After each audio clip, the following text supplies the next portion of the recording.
right. Good evening, everyone. Good evening. Sorry for the late start. I was on a roll talking about something, and I was like, "Well, what?" Coury was like really excited talking about his next video, and I'm like, "Well, maybe you should talk about that on the stream. How excited you are!" Yeah, I just kind of rolled into this thing, and I wasn't expecting it. Either way, that's okay. That is okay. You know, we're playing Child of Eden, or you're playing Child of Eden this week, which is not as good as Karnoff. Actually, it's better. It's much better than Karnoff. Well, I know this is a game you're a fan of, and I am a big fan, and maybe a unpopular opinion in that I think that I like it more than I like Rez, and it's a sequel prequel to Rez, but it's not. I don't think it specifically says at any point in the game that it is, but I think that people may have worked out that it takes place before Rez, but I'm not exactly positive. I saw some people in the chat before we came on here sort of saying like, "Oh, it's like Rez 0." Yeah. I had no interest in any of these Mizuguchi games. Like I played Luminous on PSP back in the day, but I didn't really get into it. But then like Tetris Effect just kind of made the whole concept click for me.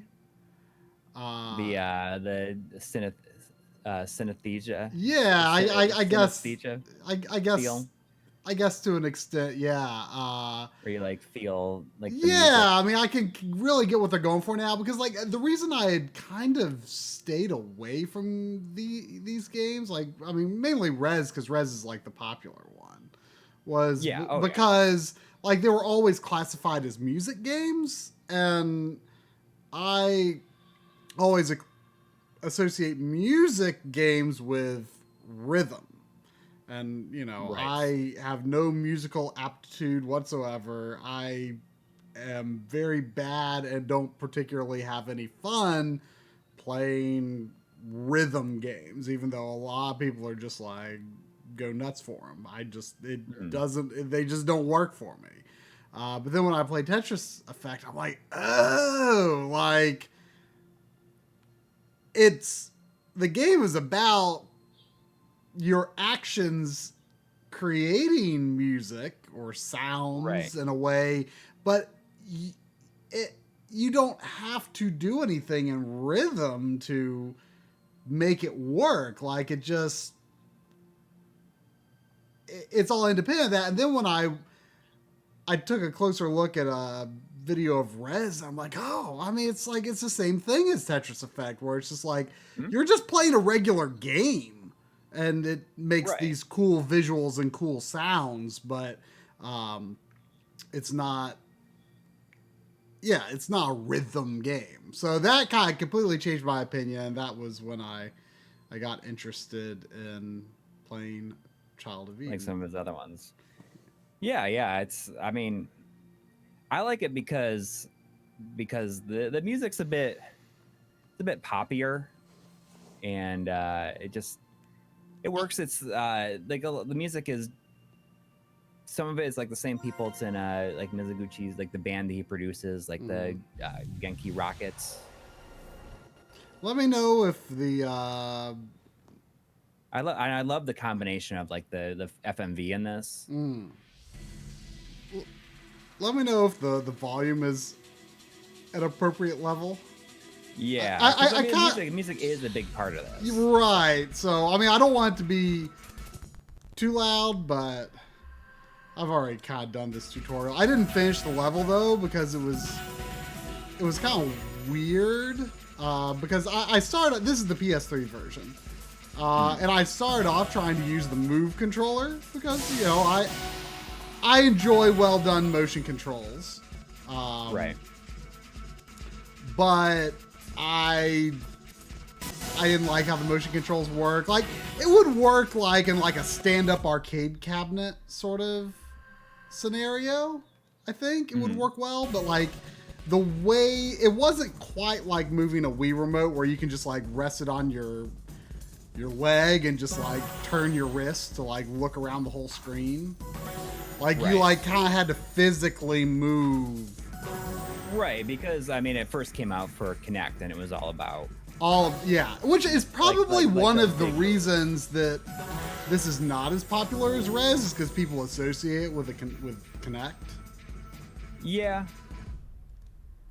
I mean, I think the only thing that I don't like in compared to Res is the fact that it's first person versus third person.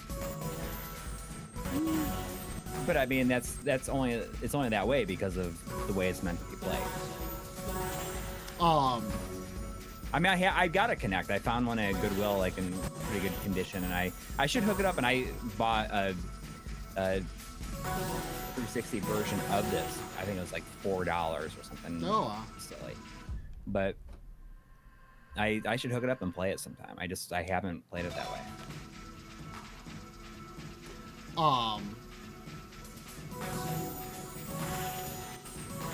But so I'm playing with a DualShock, and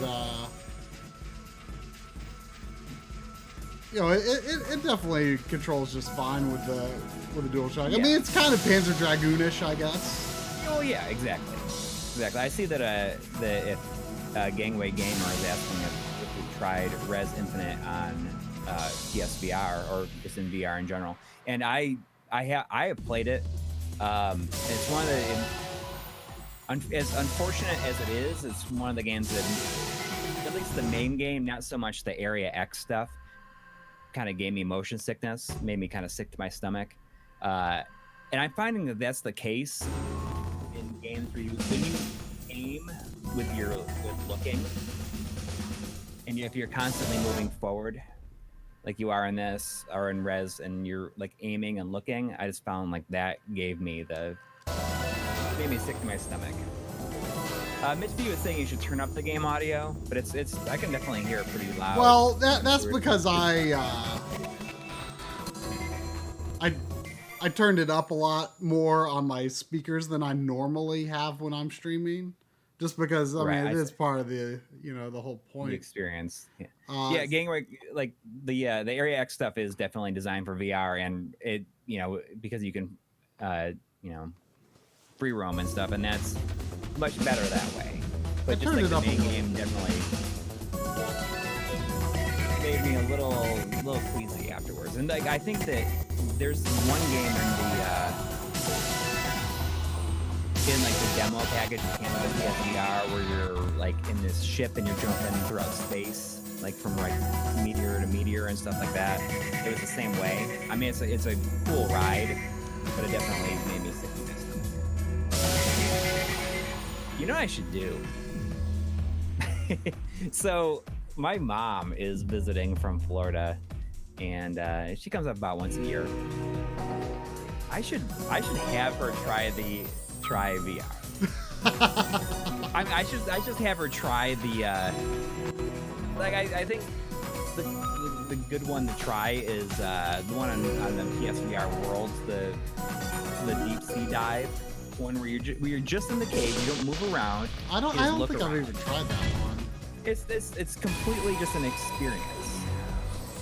Okay, now they're saying that you can turn us up or turn the game down, and they can barely hear us talking. Okay, I figured it would be difficult. I mean it's just the nature of the game that sometimes it's gonna be quiet, sometimes it's gonna be loud. So okay, I turn it down more. Let me know if I need to turn it down a little more than this.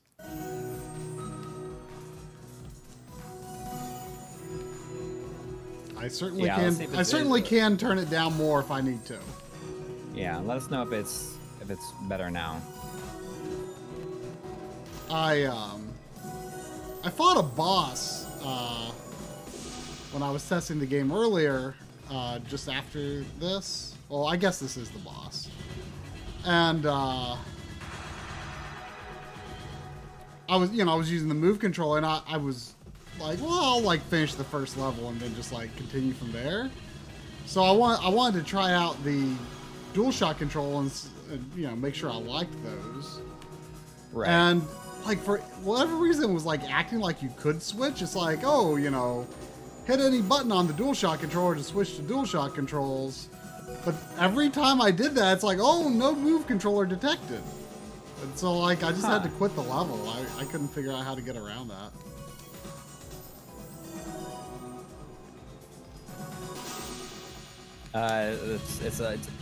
The audio is good now.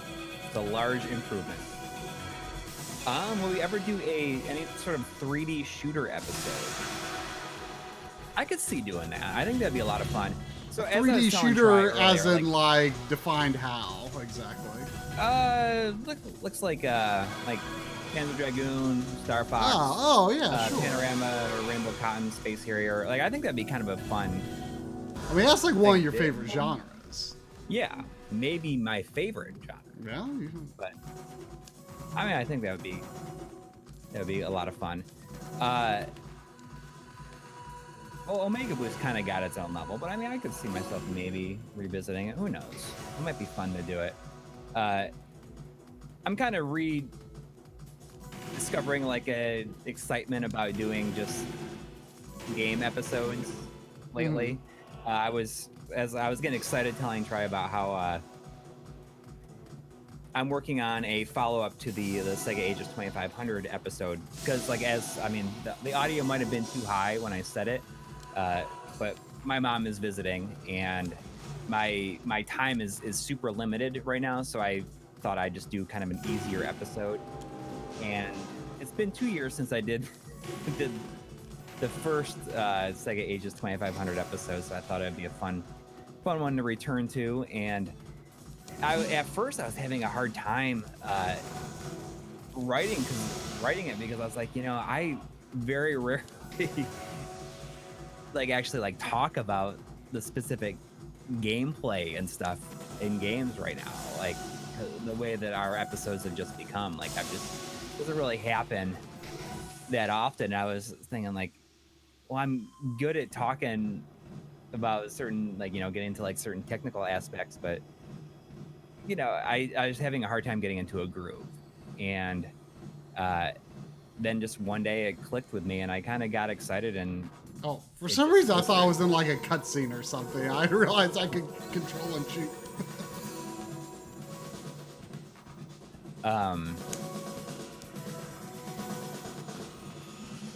But I'd like to do the first episode was 5 games.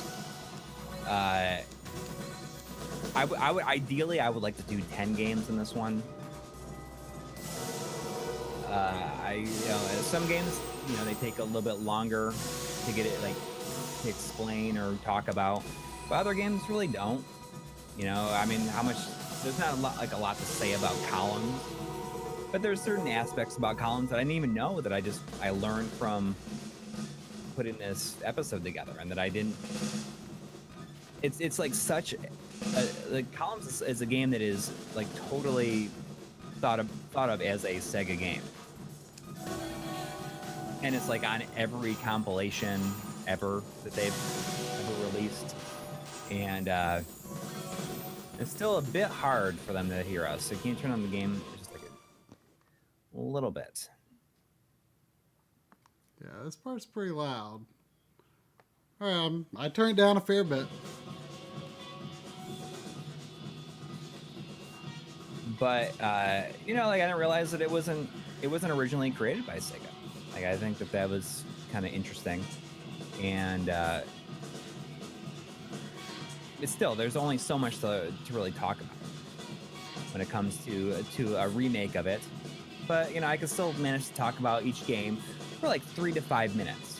I think that's pretty good, and if I can do 10 games in this episode to reach that, I think that'll be good. I'm kind of taking a different approach in that I'm writing the scripts. I'm writing a couple of segments of the script, and then I'm recording them.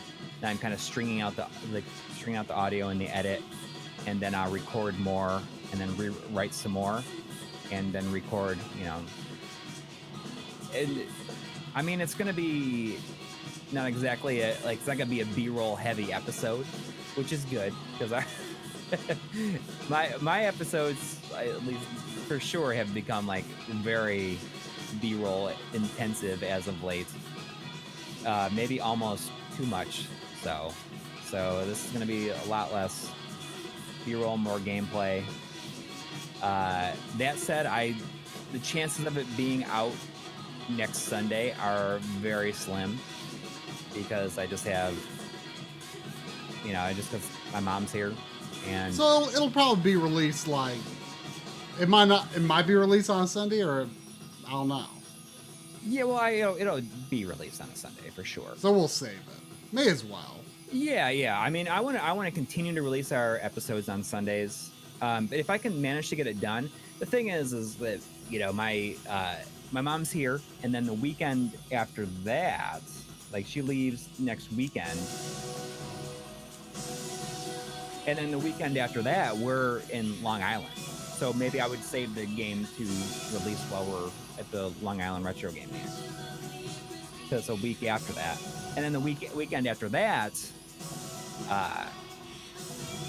my wife and I are taking my kids camping. We've never been camping. Like what kind of camping? Like in a cabin at a state park type camping. Nothing. We're dipping our toes. I'm not a big camper. Like I directly attribute that. I mean, it's not glamping because it's like, it's not like nice, but it's like a cabin. Like we're gonna be roughing it to an extent. Sure. But it's not gonna be too crazy.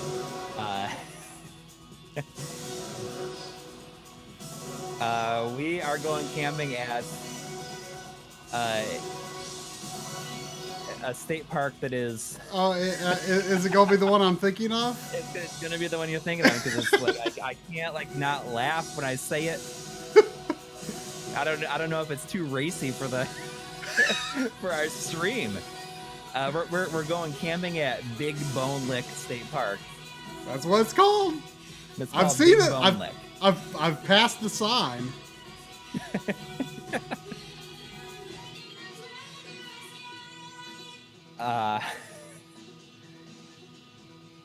Anyways, yes, that is.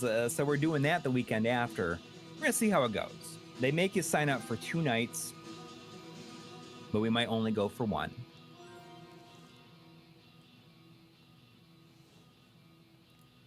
So I mean, we'll see how it goes. So I mean, I think that saving the episode for the following week would be better, especially since we're going to be at the convention during that time. Which also means there probably won't be a stream because we won't be back. Yeah, because I'll be getting back too late to get home in time for the stream anyway. I think your flight is a little earlier, maybe, or no, maybe it's the other way around. I can't remember. I don't know. I'll have to check it out. So when is your camping again then? Is it this coming weekend? No. This coming weekend, my mom is here throughout this weekend. Then the weekend after that, after this weekend is Long Island. Is Long Island, and then the weekend after that, so it's going to be like the 20th, or we might be going on like the 19th. I think is when we're going.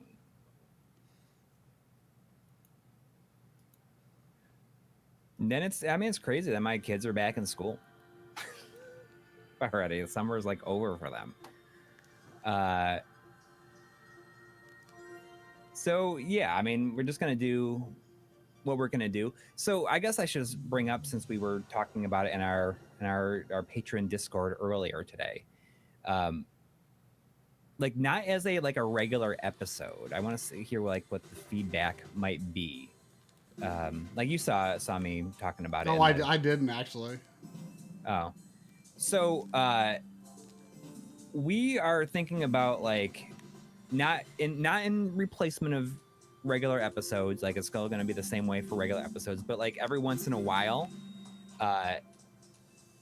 we're thinking about doing maybe more of a more kind of casual, like conversational video, like where it's like the two of us talking about something specifically because we got this idea because we found out this week that we're going to be able to get an early look at the Genesis Mini. And there is like two different, like there's like a date two for embargoes. like two embargoes, yeah. And you know, I think it would be kind of cool, like if we did like a, like kind of like a for the first embargo, if we just like did a kind of a preview type thing. Right. Like, Well, like that's what they said. Like you can on this date you can release a preview with this much footage, basically. Yeah. So I mean, we could definitely get a lot of info in there in 15 minutes. And I mean, like, yeah, I mean, a good example is like the DF Directs. Like that is like a good, like when John and I did it and everything like that. It's just very, it's not like I'm playing and we're talking about it. Although, I mean, that would be. I mean, there will be obviously B-roll laid over. I mean, the idea would be to get something that is a little more casual, a little more conversational, a little more get to know us type of thing. Yeah. But also like, have footage of things that we're looking at. Yeah. Yeah. But I mean, not in lieu of normal episodes, but like we've always been shy about putting like lightly edited content on the channel. Like as a main thing. Yeah. I mean, kind of think of like the convention announcements video that I did a few weeks ago, except with both of us, you know? Yeah, we're just like talking about it and being like, okay, so you'd say, so what is, like, yeah, because 720p is there interpolation? I'd be like, oh, so it has because I don't think I'm going to have it at that time. I think it's just going to be you. Right. So, by the way, I'd like to know if anyone has any suggestions about where to pre-order the Asia region version of the Mega Drive Mini, because I really want that version, because as far as I can see, please correct me if I'm wrong, as far as I can see, it's the only one with Alien Soldier, and I feel like it overall has the Asia version, not the Japanese version, the Asia version has overall the best lineup of the three regions, or well, 4 regions, but I think the lineup for Europe is identical to the US. But yeah, the one that I want to buy is the Asia version. So I was going to pre-order it on Play Asia, just because, I don't know, it's just what you do, right? Ooh, I think I just died. Yep. This level's a little tougher to get started. Mm-hmm. But anyway, yeah, I'd be curious if, because Play Asia, like, for whatever reason, the shipping was like, something like $20 or $25, which is like, just like way more than, I mean, I don't order like a ton on Play Asia, but that's just like way more than normal. Yeah. I don't get what the deal is. So I was wondering if there's any alternatives that wouldn't be as expensive. I don't think it's the Asia version is on Amazon Japan. I mean, I have definitely been preferring Amazon Japan over Play Asia lately.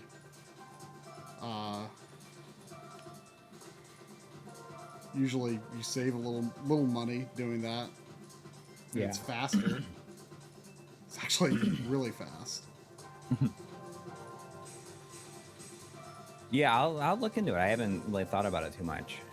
Which one to pre-order? It says BTU is wondering if, like, why does it matter what games are on it when you'll 100% be able to hack it and add what you want?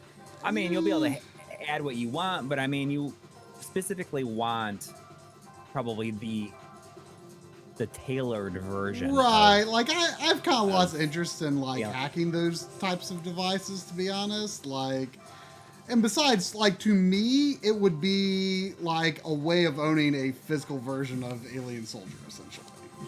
Right. Which I think would be really worthwhile. Yeah. And so I would want to be the stock lineup. Like you even kind of reverted your like NES Classic to. Oh yeah, well, I kept one that's hacked. You know, that's the one. Oh, like, I didn't my know you kids had play. two. Yeah, I mean, I got it like a stock one like later on. Oh, we got a $1 donation from Charlie Hunt. Thank you. Oh, thank you. With no message.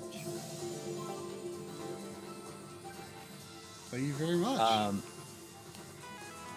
But really quick, back to the like the other thing, the like the other style of episode. I mean, it's going to be edited. It's not going to be like, it's not going to go on forever. It's going to be very concise and to the point. You know, I'll edit over. It will be edited, but it just won't be like as intense or structured. Right. And, you know, like you said, the like someone was saying, like the DF directs are a very good example of that. And you know, it's something I think that it'd be fun for people if we did that for like other things that are like brand new. Because I mean, obviously, certain things that takes us a while to get. Yeah, like we could have done something on the GBA consolizer so long ago, really. Yeah, I mean, we could have, and like, but I think that there would be value in that. I think that people would see value in that. And you know, it's very possible that you know, this is I've lost track of what I was going to say. There's value in doing like a preview before the main episode, maybe. Yes, exactly. It doesn't, and not only that, but I mean, there might even be things that we think are a problem with it in our first impression, and then we figure out something. Like right. Yeah, someone might be like, hey, this is actually not a problem at all. Look at this. You know? Yeah. Like someone might have a solution. And, you know, in a lot of ways, I kind of think of our main episodes as almost like tutorials more than reviews sometimes. Like, it's like, oh, here's like all the things you can do with the system and here's how you like need to use them. And like in that sense, it might not be so bad like if we take a little longer on episode for like a new device or something, because we can like, we've already kind of done a little something on it, so we can you know, spend a little more time getting to the main episode. Right. I see we missed a couple of donations there. Yeah. We had a $2 donation from Mitch B. Thank you. It says Try should do the trans vibration with 5 controllers. Can you do that in this? I knew that was a thing in Tetris Effect. Yeah, you can. It's been a thing since Res. Oh, really? You just like lay them over your body? Yeah. Have you ever tried that? I haven't. I'll be honest, I haven't. We also got a $9.99 donation from Scott Davis. Oh, good friend Scott Davis. thank you. Greetings from Mexico City. Stoked to see you guys playing this on stream. Sorry I can't hang. Play this in 3D on a PS3 as big as possible with a projector if you ever get a chance.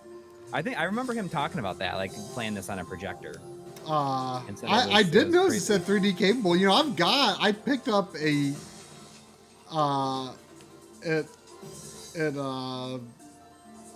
a Goodwill tech store. I picked up the PlayStation 3D TV a while back, and I still actually haven't tested the 3D functionality of it, but I will one day. This would be a cool game to do it with for sure. So Scott, you in Mexico City for like vacation or for work or what? You should go hang out with Artevio. Yeah. Wait, Christopher Beck is asking what kind of equipment are you using to stream this with all 3 video signals? A TriCaster? No, it's just OBS, like screen capture and I used to use a TriCaster at my old job. Yeah. Isn't it amazing though that you used to have to use a specific machine to do this? Yeah, I mean they're just all separate video devices like webcams. I mean, they aren't fancy webcams by any means. But you could still just do multiple streams with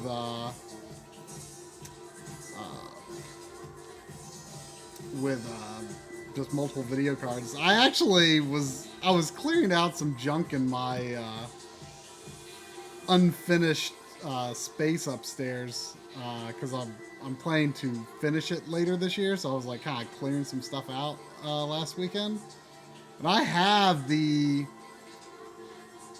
input output board, a rack mount. It's huge. This input output board for I think it was called like the video toaster something. It was like the predecessor to the TriCaster, the precursor to the TriCaster. Video toaster. I think it was called video toaster. It was like some part of it was called toaster something. But then there was it was like the VM. Well, the video toaster was like a early editing thing. That's what Tony Hawk used to edit those TurboGrafx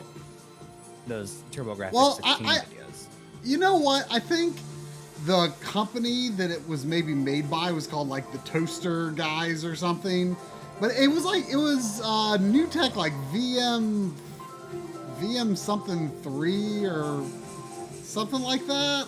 I can't remember. But anyway, it was just old junk from work, you know. And I took a lot of that stuff home when it was just like going to be thrown away. So I was like going through some of that stuff. It's like this gigantic like S-video and VGA like input output array, but I don't think it's like useful without like the software that controls it. But it's huge. It takes up a lot of space.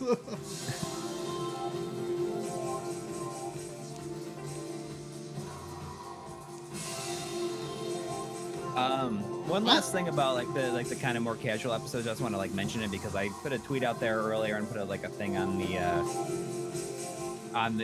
community stream. So we decided to take the videos that were previously exclusive to supporters, and after they've aged 3 months, we're putting them into another playlist that is public, that's on the front page of the channel, right above the live streams. So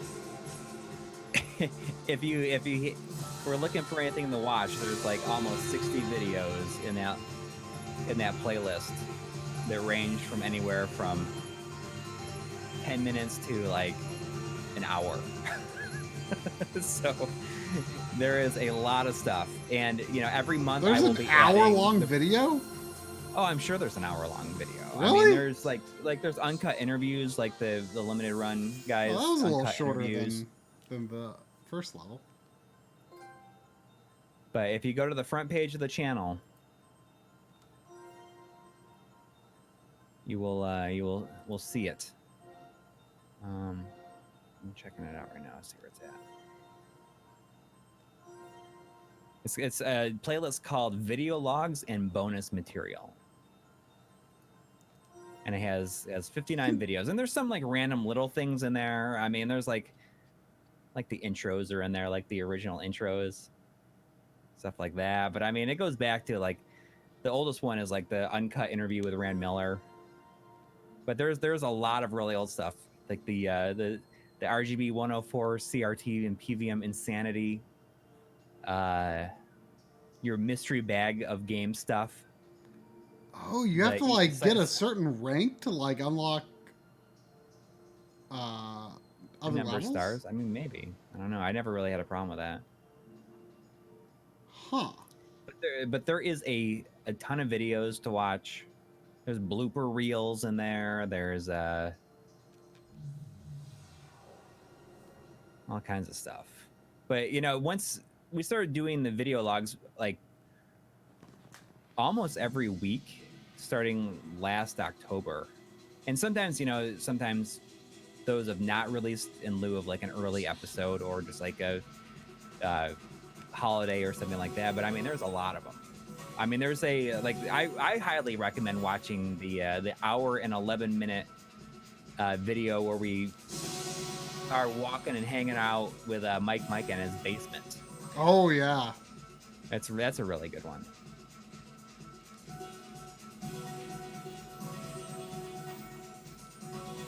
And these live streams are archived and they're on the front page as well. If you're looking for even more stuff to watch, I think this is like our 204th live stream. Wow. That's pretty crazy. Yeah. We're like super consistent on them too. I mean, we're gonna miss the one coming back from Long Island, but I'm gonna post the playlist in here for anyone who's interested. You can save this for later. That should work, I think. I'm definitely pretty excited to go to Long Island. I mean, I don't think we've been to a convention since, or at least you've been to like some little local ones, but I haven't been to a convention since Retro World last year, I think.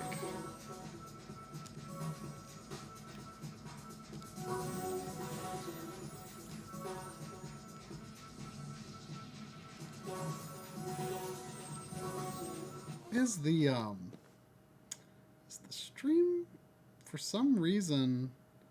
That's looking good here. Well, it's just green. like it's just choppy look. Like the video looks choppy though. Huh. I thought it looked okay. Really? I mean, at least on my OBS preview, it's kind of chugging. Does it look 60 frames? You have to start up again. It looks bad on the preview for some reason. I just think there's it looks like 60 frames to me. Really? It looks bad on the preview. Huh. It has been a bit choppy, but I assume it was YouTube compression. It's very, I mean, there's a lot going on. Yeah, I mean. So it might be chugging a little bit. Also in that playlist, there's one of my favorite ones is me reading through the fanzine that I made when I was a little kid. And there's also one. There is a lost episode, an episode that it was never like released on our channel.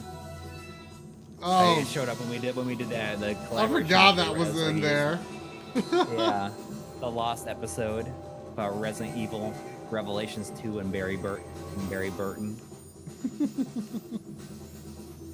So there's a lot of stuff in there. I mean, more magazine read-throughs. There's also, I tweeted it so it has more views, but there's like an updated look around like my setup and stuff. So that's on the front page of the channel. Just follow that link that I put up there. I recommend it if you're looking for extra stuff to watch. And like a lot of this stuff is more off the cuff, just us talking about stuff. It's unscripted. There's episode commentaries. I mean, there's a lot.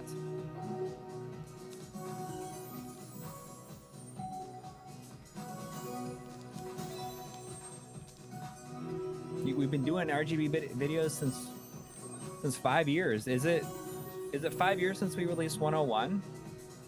I mean, it's like yeah, August. I guess it was. It was August. Like, it was. Yeah, I think it was August. Was it less than a year into the? It was like just under a year, I believe. Yeah. Huh.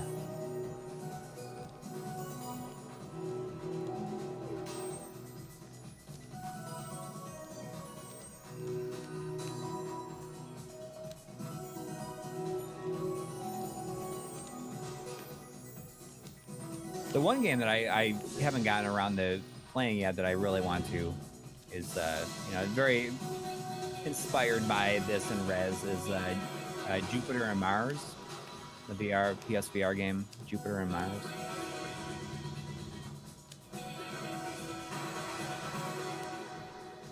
Which was developed by Tigertron, which is if you remember last year before we went to Retro World, when we stopped and had lunch on our way out with that guy Sam Kennedy. Oh yeah, yeah. He's part of it. It's like one of the two people like to own the company. Ah. I need to get it. That would be a kind of a fun stream game.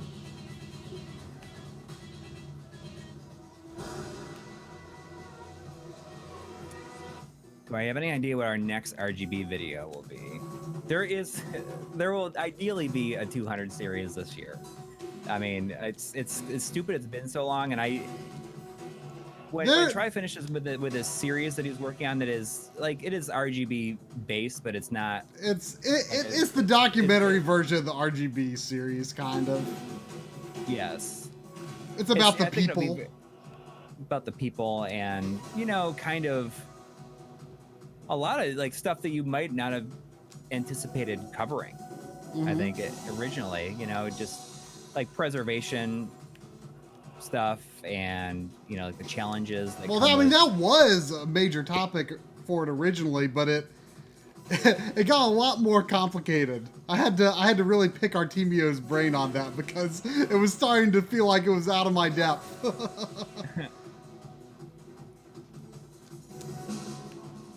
But I mean, I promise that the series is not dead. It's coming back, and it's going to happen. It's just that.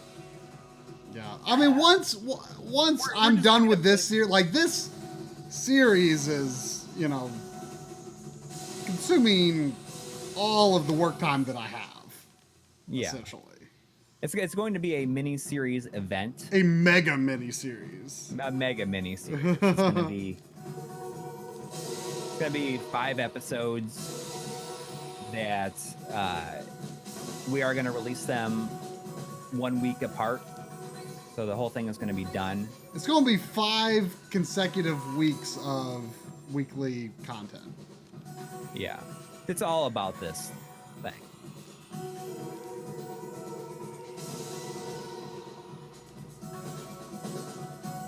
I mean, I'm excited about it. I think it's coming together really well. Yeah. But I mean it's still going to take a good bit more work. 5 weeks of that in a row, like, I mean, that might be a little bit too close together. You think? Well, we'll talk about it after stream. Like, I almost feel like 5 weeks of that might be challenging. Like, we get it all done, but like maybe it's 5 consecutive weeks, but it's all one specific. I mean, I don't know. People binge watch stuff on Netflix when it's released all at once, so. I think 1 week apart, people won't even want to wait 1 week, I think. Well, we'll see. Yeah, we'll kind of get. I mean, I feel like, I don't want the whole thing to have some momentum, Yeah. So we'll see, but I think it'll. Right now, I feel like that's a fine idea, but okay. We will see. I just get worried that it's like if somebody's not into it and it's like 5 weeks in a row, it's kind of like. I mean, I'm sure there has been worse gaps of time for people who have not been into it, but I think people are going to be into it because the it's documentary about the kinds of stuff that we do normal episodes on, so, but the documentary version. Yeah.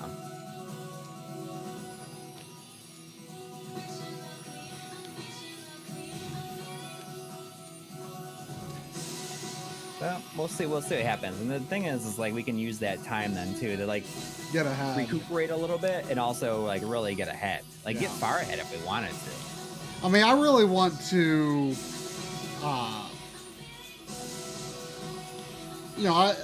Like in terms of RGB 200, like, I definitely want to prioritize like a Wii episode.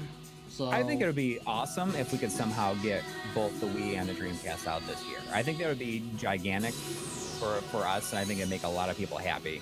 Right. To get 2 out, even in a very close proximity to each other.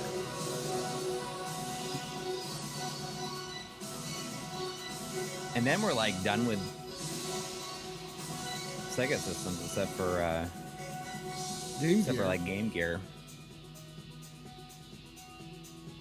and really like Nintendo systems. Yeah. I mean, the Wii is like it's kind of like the last. I mean, I think the big thing beyond those that we haven't done yet Well, PC Engine, obviously, but the one that gets the most requests is Xbox. Yeah. There's one in the Gangway Gamer is asking for it too in the chat. So let's see. I got the old X biggity. Yeah, for some reason, Xbox has been getting a lot of requests. It's lately. surprising. Well, I mean, there's been an increase for some reason. Yeah. In interest. So I got 8 stars, but it shows clear rank 3 stars, total 8 stars. Does that mean I have 8 stars? That doesn't make sense because my clear rank that's only 3 stars better. Like, am I getting cumulative stars? Like, yes. did I like every star I got for? Oh well, because you choose each time you play a level, you choose like a new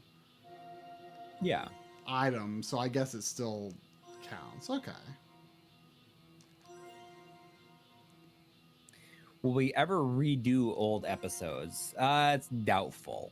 Yeah, I mean, I would rather just do an episode that's like new information. I mean, if the day came where, we had like a staff or at least people we could pay, maybe, but like I in that kind of context, I wouldn't necessarily be opposed to doing a, remake of some 200 videos or something, but like, there's nothing that we would like. It would just be uninteresting to. Ideas. It would just be uninteresting to us personally to like do that again. Like I think I started to say, but a few weeks ago, but I didn't. I don't think I finished my thought. Like, sometimes there's this like disappointment when a longtime director leaves a series or like or at least they directed like a couple of really popular ones and then left and someone else handles this. Always kind of like, oh, but wish the original director did it. But I think like I could definitely get where they're coming from too, because it's like I've already done this, It's like it's the same thing with like I don't want to make a brand new episode about the Super Nintendo because I've done that. And I've done it multiple times, kind of, like with the Super NT and stuff. Like I mean, if there's like a new cool Super Nintendo device, I would definitely want to look at it, but I don't want to start from scratch and tell people about S-Video on the Super Nintendo again, Like, that's just not interesting to me, but, it would... It's not something I'm necessarily opposed to, but... like a Super Nintendo update video. Well, you did the... Yeah. Oh, you said you did do. Yeah. Yeah. I mean, we even skipped the... We even skipped the Super Nintendo Classic, mostly because John's video was just like super good. Everything that would have in it, ours. But Baga Schmidt was saying those 8-minute videos aren't as fun as the newer movies for RGB videos. Yeah, I mean it's so funny thinking like back when I made RGB 101, then later again, 13-minute video was like... It was like 12 minutes, like, oh my gosh. Like, this is the most complicated video I've ever made in my life. And now I'm like making like a 4-hour miniseries.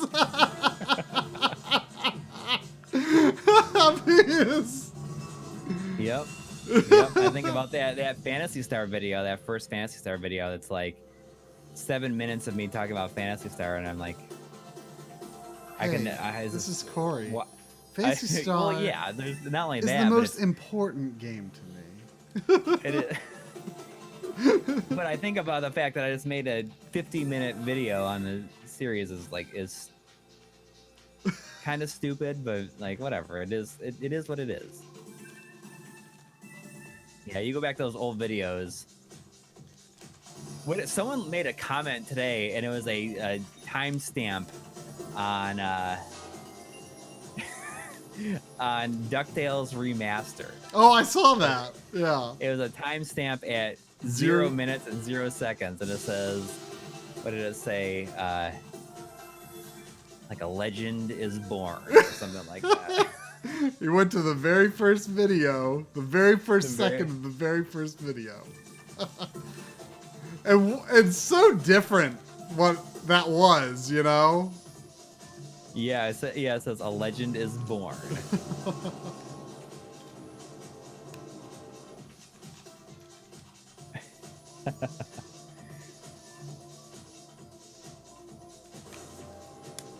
I you know, like the how to beat stuff. I got to do the VHS tapes. I don't know if anyone would even even like the slightest interest in buying them.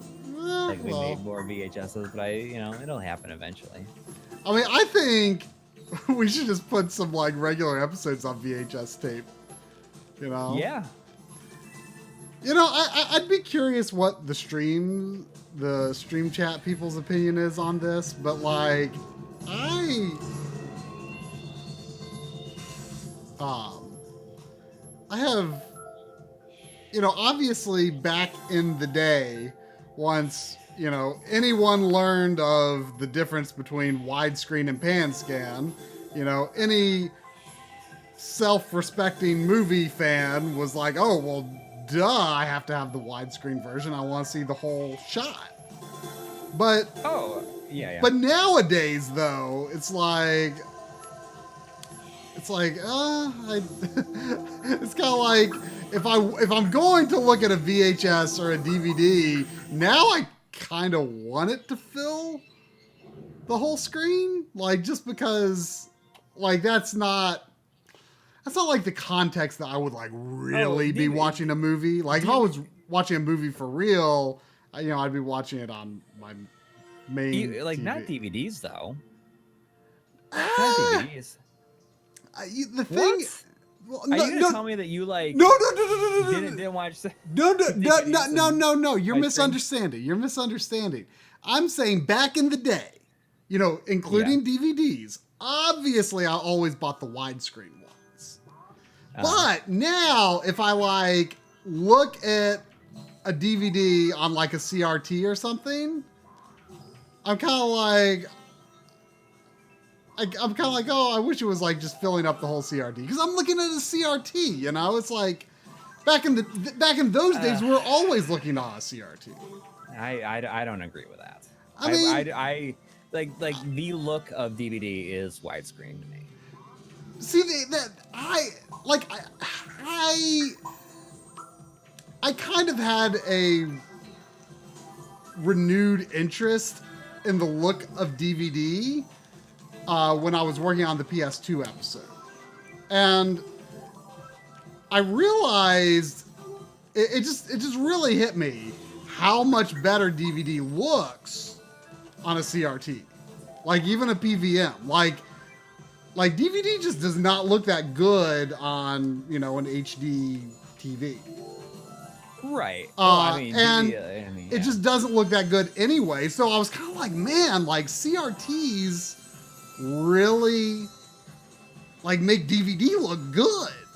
And I was just kind of like, I guess I have gotten so to the point of, a 4.3 CRT, I'm playing 4.3 games on it. Like, if I was to be paying serious respect to the movie, like I really wanted to watch it, I would, watch an HD 4K stream or Blu-ray or whatever. But like, if I was like, I feel like the only reason I would really watch a DVD at this point was either I already had a DVD or I was playing it on a CRT. And then I realize it's a weird thing to say, but it's just like, now I'm kind of like, oh, DVD actually looks kind of nice on a CRT, but I don't know. I almost think, think of it in this sense. Like widescreen PlayStation 2 FMVs look terrible, because of how they're cropped. And now, especially if you play it on HD TV, it's like it takes up so little of the screen. Now you look at something like Final Fantasy X that had the 4:3 cutscenes, and I was like, huh. I feel like for PS2 that was actually, in retrospect, the better way to do it for that system. But because it hasn't aged, I feel that I guess the point I'm trying to make is I don't think widescreen presentation for games or movies has aged well for the SD era. Unless it is like true anamorphic widescreen. Okay. I mean, I feel like you're misconstruing this and to me saying that like I was a heathen who bought pan and scan DVDs, which I was not. I was not. But even still, like I just feel like the look of DVD is gonna be widescreen. Well, the thing is, like DVD looks. That's like the defining aspect of watching a DVD. But see, I mean, like DVDs, I didn't have any nostalgia for DVDs until I tried it on, going back to it on a CRT. And then I was kind of like, all of a sudden, like, oh, like, I'm actually kind of feeling a little nostalgic for this DVD look, but only on a CRT. Like, I just don't have that much interest in watching a DVD on a modern TV. Because it's like, because the compression is so bad in comparison to, you know, even streaming.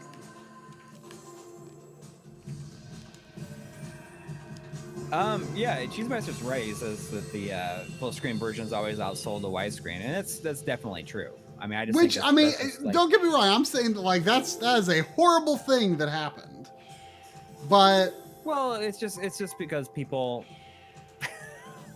But I mean, you know, I want to fill my whole screen. Right. Which is stupid in a way, but at the same time, like CRTs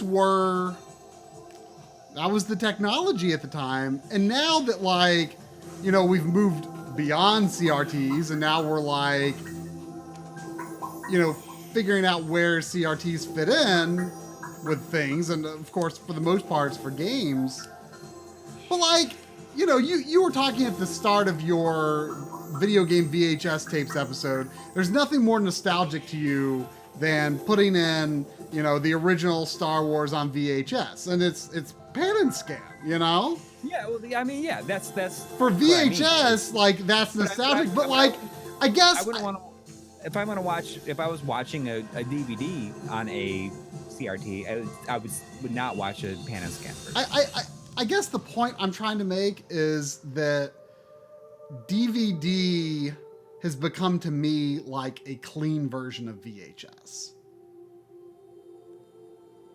Okay. Well, does that make sense? Like I am not equating DVD to a technology that I'm equating DVD more akin to VHS than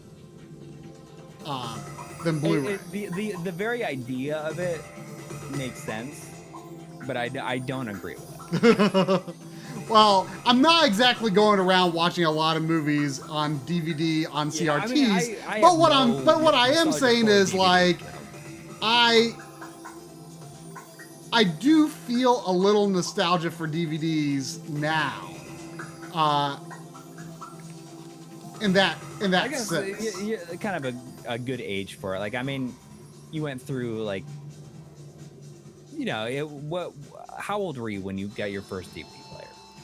It was when the PS2 came out, so I was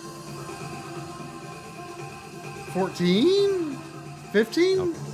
Would that be right? Or no, 16. I guess I was 16 or 17. I got my first DVD player in my first year of college, so it was like it was probably my spring semester, so it was probably early 1998 is when I got mine. And I mean, I guess that's like a different. I don't have like the same kind of look. It's like it's a little bit later. I was a little bit older, so maybe I don't have that same feel about it. Yeah, like, I mean, I just don't think I was watching a lot of. Like, I'm not nostalgic about it at all, honestly. Like the VHS for sure, because I spent a lot of time. Like I had a whole bunch of videotapes when I was in. Well, not so much in high school. Maybe a little bit in high school. But you know, like. I mean, well, yeah, it would have been high school because that was when VHS started getting a little bit cheaper. You know, I always remember watching Night of the Living Dead, the original, on VHS, which is a great way to watch it. Yeah, I mean, I watched a ton of DVDs in college, but my very first player was a PS2, and the very first time I ever saw a DVD was Jackie Chan's Legend of Strike. Oh, Legend of Drunken Master. That was the first DVD you got? That was the first DVD I ever saw. We got a $10 donation from our good friend SSJN. Thank you. He says, I was an early Nuon adopter, and a feature it really sold me on it was stretching widescreen DVD to fit 4:3. So it's just like kind of a zoom. Well, I'm trying to blank on what the Nuon is. The Nuon's like that. Is like a game platform. I know the name, but I'm just like having trouble visualizing what was it. It was a game platform built into certain DVD players. Oh, that's right. That's right. There's a really good version of Tempest, I guess, on there. Yeah, Nuon had Tempest 2000.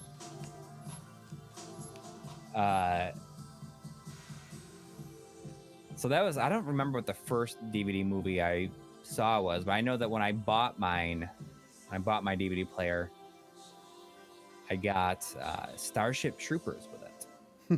I still have that that DVD. I kept it specifically because it was my first one, and I think it's a really good movie. For one, like the special effects are super good on it, and is such a good first movie to see on DVD. And that one was unique though. I mean, a lot of the early, I mean, not even early, but throughout the entire life of DVDs, you had the flipper discs. They had something on both sides, so you had widescreen on one side and pan and scan on the other side. So you get both in the same package.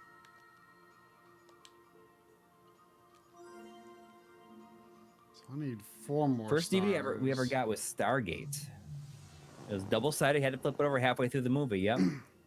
I think the first DVD I got, I think, was Spaceballs. Spaceballs? I think it was Spaceballs. That was the first one I got, but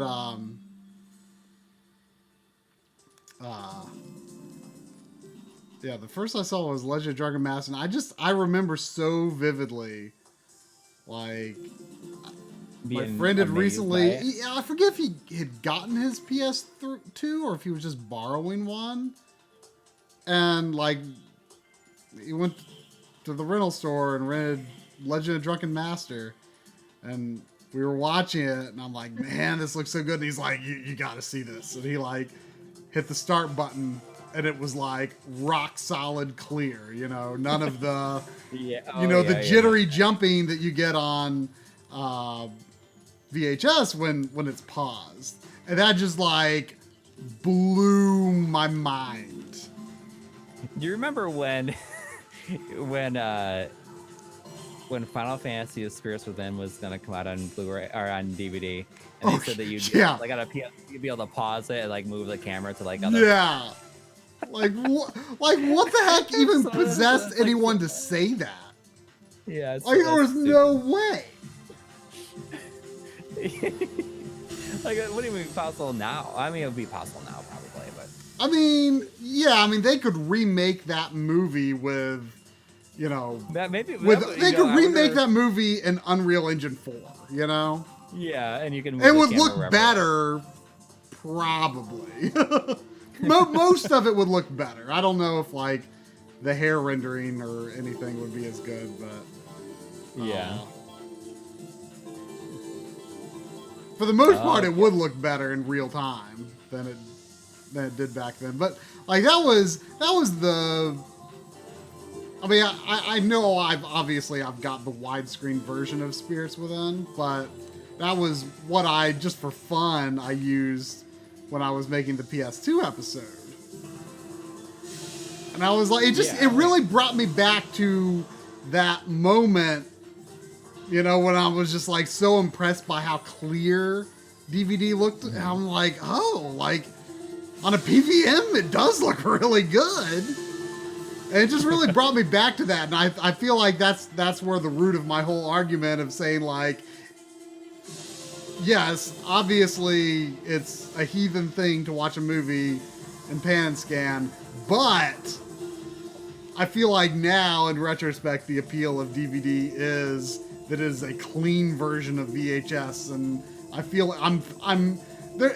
I wouldn't say I have like full on nostalgia for it yet, but I can feel nostalgia developing for DVD.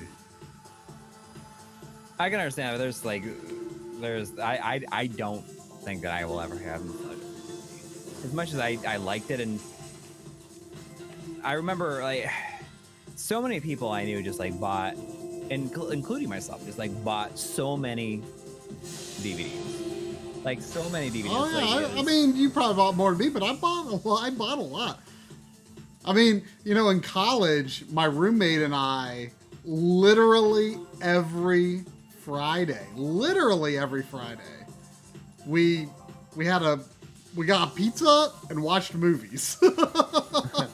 Literally every Friday. It's like, in retrospect, it's like kind of crazy thinking like, man, I ate a pizza every Friday for, 4 years of college. Like it's just like, I don't know. That feels kind of embarrassing somehow.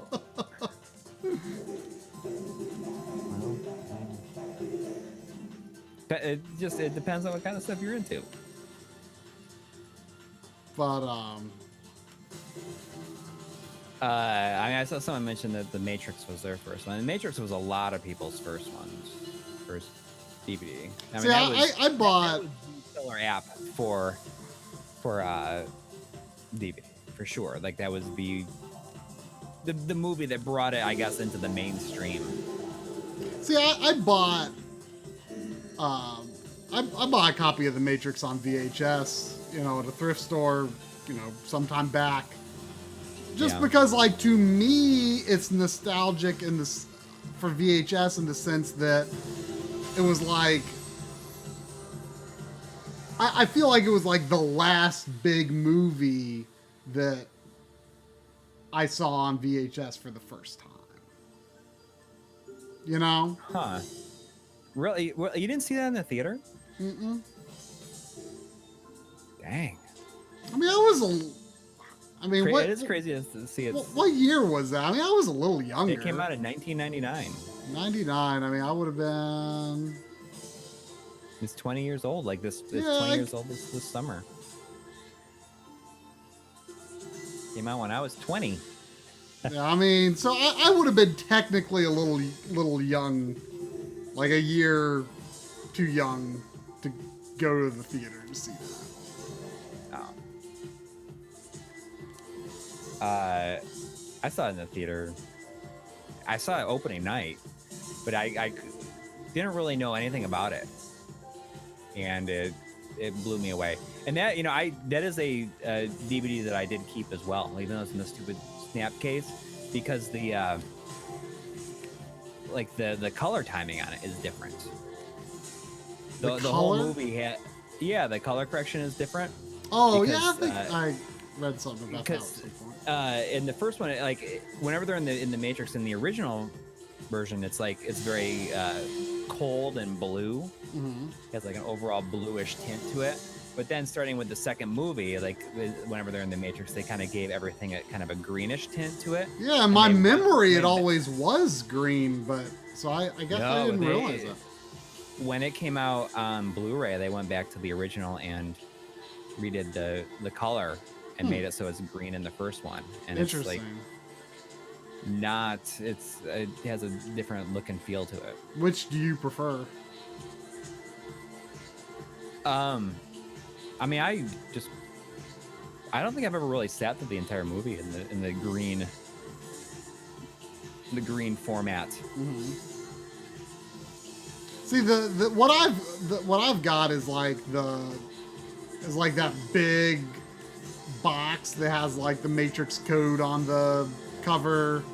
It's got like everything in it. It's got the Animatrix and everything. Yeah. I mean, I have the Blu-ray version of that.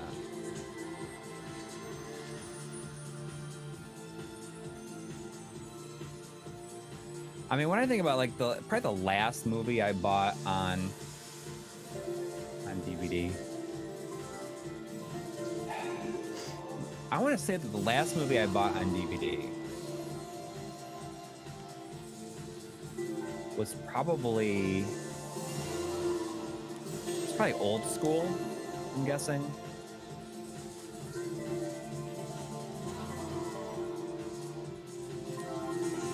And that was like, I lived in New York at the time, and I a lot of times just put DVDs on it in the background. And I watched Old School so many times. I still think it's a pretty funny movie. Man, the last Blu-ray I ever bought, or last DVD I ever bought. I mean, I haven't bought a Blu-ray in a while, for that matter. The first but Blu-ray you know, I I've kind of been feeling like I want to get a little bit more back into Blu-ray lately. Oh yeah.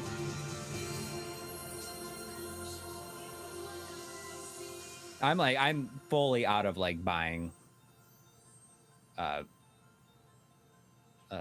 Blu-rays right now. Well, I guess have no real interest. I mean, I guess what I mean is it's just easier to buy stuff even though it doesn't look as good. I mean, there'll be certain things that I would get on Blu-ray, and I understand that that it looks the streaming is not as good, but I don't mind the 4K, watching 4K stuff on Vudu or something like that. I mean, it looks pretty good. Mm-hmm. Yeah, I mean, you watched Infinity War that way. It looked incredible. Yeah. Yeah, I mean, I guess the thing that, I was kind of talking to Bob about how I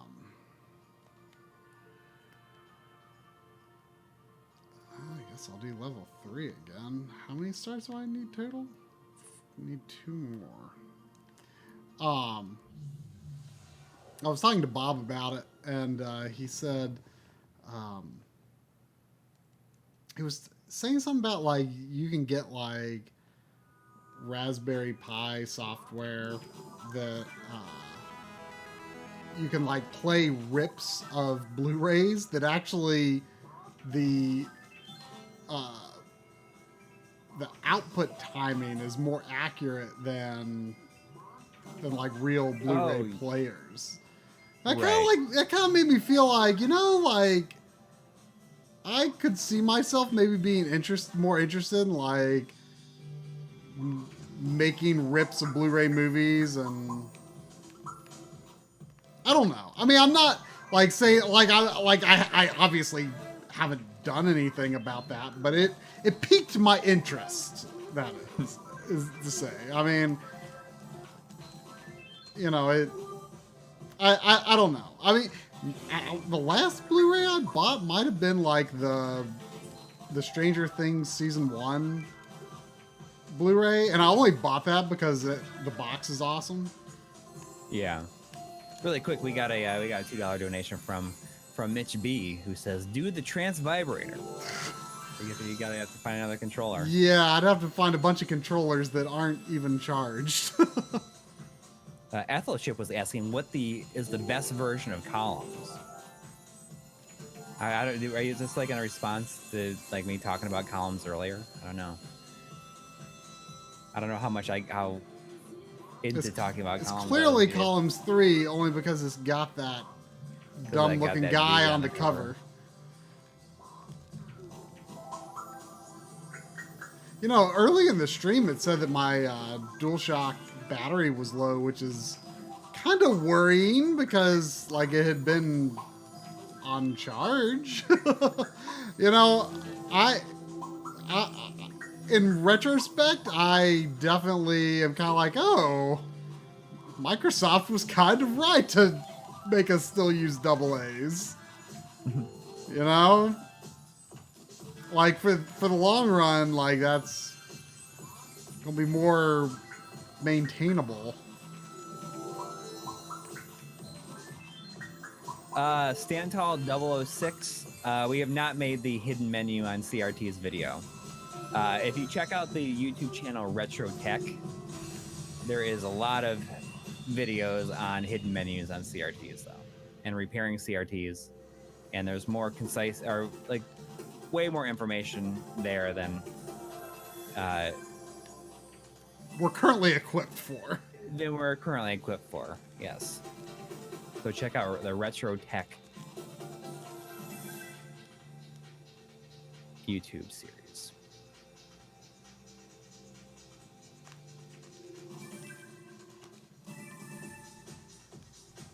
PS3 controllers are pretty easy to open up, I guess.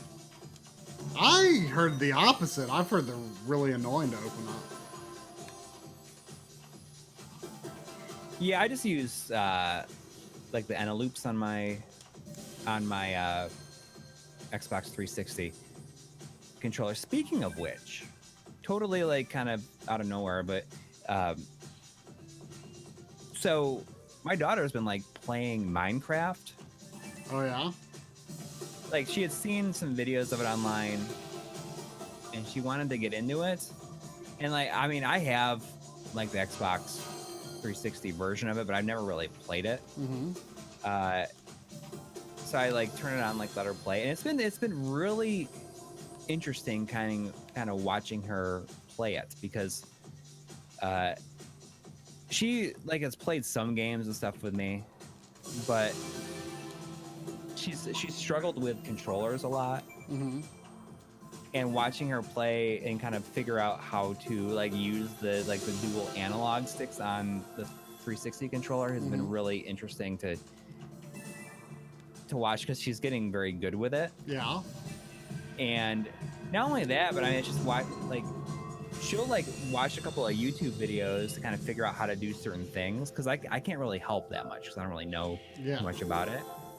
But it's just very interesting watching her throw a bunch of stuff out there and see what works. Oh, I'm sure.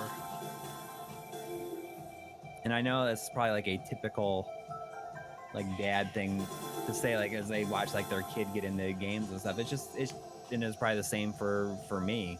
Yeah. Well, I mean, that's just like you just trying out things and seeing how it works. And if you don't quite understand something, then now you can like just look it up and everything and see how to do this stuff. But you know, she's been kind of building a house and stuff in it, and it's just interesting watching how like excited she gets about it and stuff. I don't know. I think it's pretty cool. Well, I mean, you know, I feel like that's part of the criticism of, you know, how games are like so overly tutorialized these days, because like that sense of like discovery and trying things that we had in games as kids, like, you know, it's harder to come by. Right.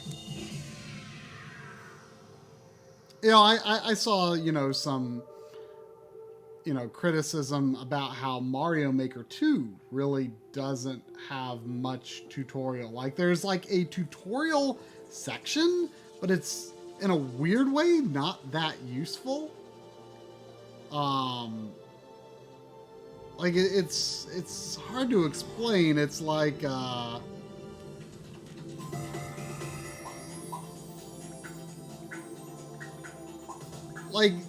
it doesn't really explain.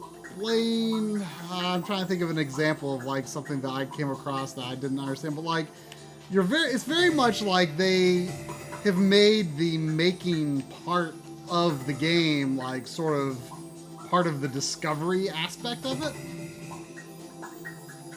You know, you're encouraged to like poke at things and figure out what their alternate functions are. The game just does not spell that out for you, Right. which is interesting in a way, but it's also kind of it's a surprising choice too, I think.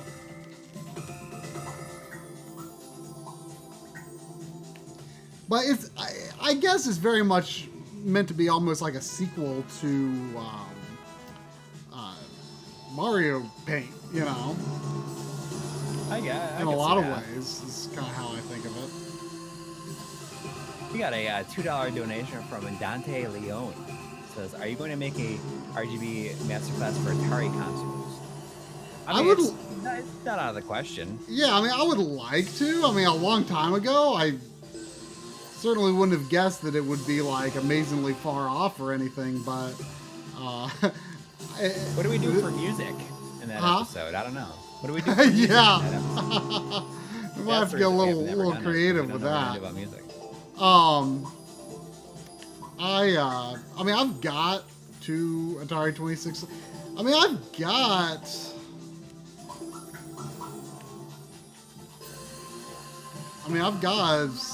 7800 and 2 2600s. None of them RGB modded though.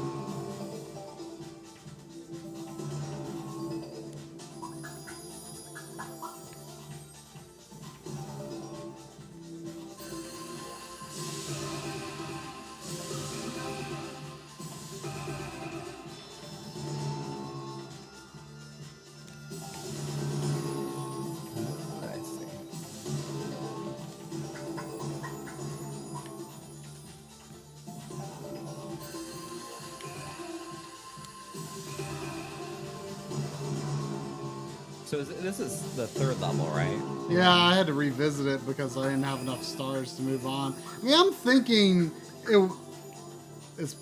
I mean, you say you didn't remember having a problem, but I'm guessing it may actually be intended to be difficult to like.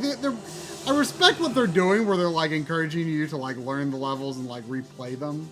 I mean, on the surface, it looks like, you know, just trying to artificially extend the length of the game, but I get what they're going for. It's a little annoying in some ways, but it's also like, oh, I'm getting to spend more time with it and get more familiar with the levels. I mean, and it's not that. There's value in that. Long. Yeah, it's not a long game either. I think it's like it looks like there's 5 levels. Yeah. Yeah. The last one's kind of long.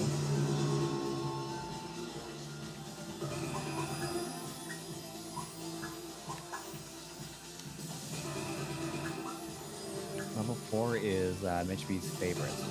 So hopefully you get to play 4. I don't remember. Yeah, well, hopefully if I get 2 more stars for finishing this level again, then I got this game the same day that I got a chance to see a 35mm print of Aliens in the movie theater at the Sunshine movie theater in New York City, which was recently torn down. That's too bad. Yeah, I saw several things. I saw the Super Mario Brothers movie there when they were like touring with like one of the last original prints of it. You know, my local theater advertises, you know, classic film days and stuff, but it's like, I mean, they don't have film projectors there anymore. Like, if I would not make the effort to leave my house to watch an old movie in the theater if it weren't on. Like, I'm not a film snob. I'm not a film snob by any stretch of the imagination, but I still kind of feel like if I'm going to make an effort to leave my house to watch an old movie, it would need to be it would need to be film, I would say. we got Ben Brody back in the chat with some more insane questions for us. Okay, let's see. Thank you. He says 75 million, but you have to buy a pet turtle, and when it dies, so do you. I mean, I don't know how. I mean, some turtles turtles are live a like long time. some turtles are like some of the longest lived creatures in the world. So depending on what kind of pet turtle, I mean, that could be a win-win. Yeah, I mean, it might be a win-win in the fact that, I mean, you'd have this money, but you'd also have to watch everyone that you know and love die. Well, you know, because you live longer than them. Yeah. Oh, turtle lifespan is anywhere between 10 and 80 years on average, assuming it doesn't die. I mean, I don't know about like pet turtles though. Yeah. Can you kill it when you're ready to die? That sounds horrible. And if the turtle suddenly dies, oh. JF with $5. Thank you. It says $40,000, but you befriend a dog for 18 years, and when it dies, you need to eat it. No. No. For 40,000, with his 40 million. I do it for 40 million. But, I mean, do we have to like? Are you talking as like eat it? Like I mean, no. You, like, cook it? No. You take it to like Thailand and have them cook it. I don't think Thailand does that. Or is that what's the place that like cooks the? Is it? I think some places China. In Korea. I mean, maybe Thailand. Korea, maybe it is. I think Vietnam. I mean, maybe Thailand does it. I just don't associate that with Thailand. Okay, I guess Korean restaurants that do it. Oh, this is the steampunk level, right? Well, it kind of started off with like a particle collider sort of theme going on.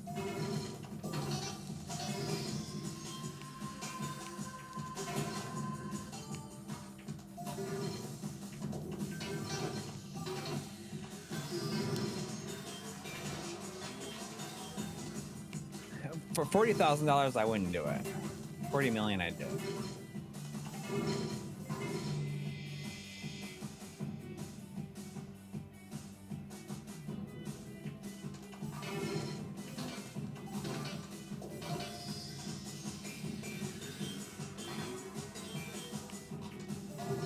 $1 billion. What about $1 billion and the only game you can ever play for the rest of your life is the last boss in Panzer Dragoon Order? Absolutely not. Not even for $1 billion? No, not for $1 billion. But what if you could like, you can just pay somebody to play the game for you while you watch them? No. I would totally do that. No, $1 billion is not worth that to me. Really? I mean, I'd pay people to just play it and I'll watch them. I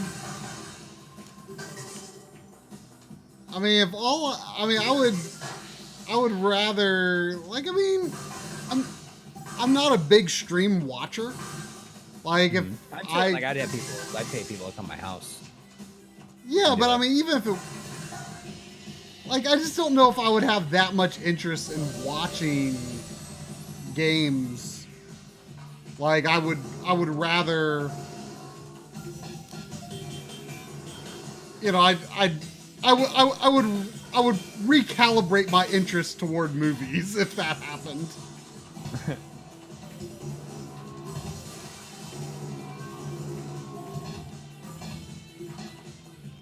Are both of these bad, or is only the red one bad? No, they both have their own life bars.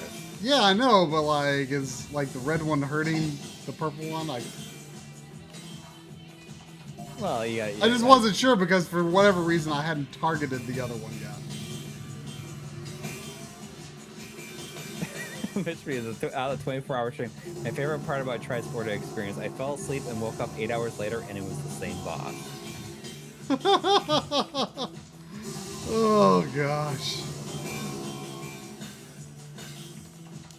It makes me so sad that we cannot revisit that.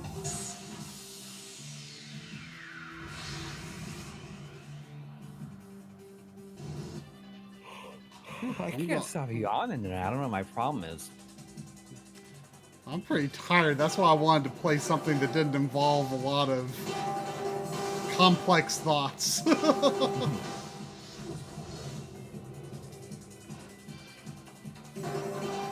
Do you ever have like when you like finish an episode, do you ever have like when you're trying to sleep, like these like fears of like, oh gosh, like I forgot something about, but like it's like not like it's like half a dream, but you're not like fully like I get this all the time, like when I like finish an episode that I've like spent a ton of time on, like I get this, like I don't even know how to describe it, like it's not quite a nightmare, like I'm not like fully asleep, but I just like have these like irrational like thoughts of like, oh my gosh, like here's this important thing that I forgot to cover, and then like when I like wake up, I'm like that's not, either that's not a thing or that's not important. or I did do it, you know, but there's just like, and I guess because I had like worked so long on the third part of the script for the doc series, like I kind of got that last night, like I just like kind of had a hard time like completely falling asleep. I don't know. I feel like I never have a problem falling asleep anymore. I wish I could say that, but I mean, I am much better than I used to be, but I mean, I can still have problems now and then. We got another $5 from Ben Brody. Thank you.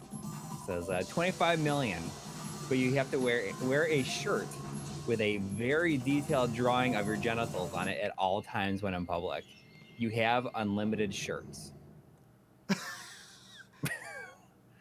I mean, that's. I mean that can it be inside out? What if can you wear it inside out? I mean, but again, like no one would know that it's yours. But I mean, you can't like. I don't know. Like I think that it would completely change how people perceive you, and where you're even allowed to go. Yeah.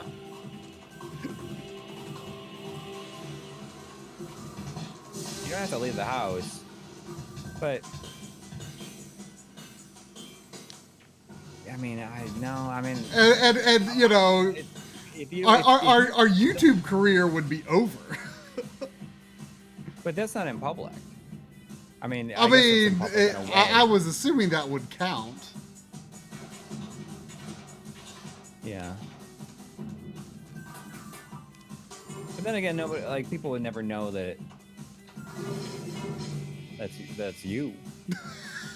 I mean, that's not the part that so much concerns me. Yeah. Ryan Rarden is saying, have you tried Fire Emblem's Three Houses yet? It's got a time management mechanic somewhat similar to Persona. I'm picking it up tomorrow. I haven't had a chance to go to Best Buy yet, but I pre-ordered it because I wanted to get before my Best Buy Gamers Club expires in September. But and because I don't expect it to really ever go on sale because Nintendo. Yeah. But I don't really know how soon I'll play it because I just played Fire Emblem Fates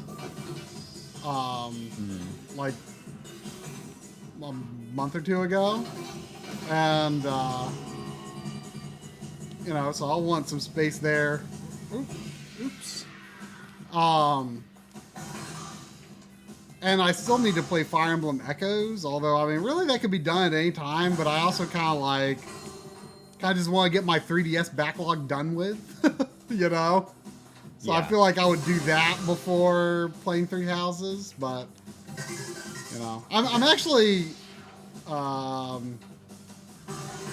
based on how many chapters I think there are, I think I'm in like the latter quarter of Valkyria Chronicles 4. Oh wow. I tried to get back to Bloodstain the other night, but I mean, it's just like I feel like I Gonna have to restart. no. I mean, I was doing okay. It's just that I feel like I can't spend any time like not working on something that needs to be done. I mean, that's a bad feeling. Yeah. I mean, but I mean, I don't have a choice really.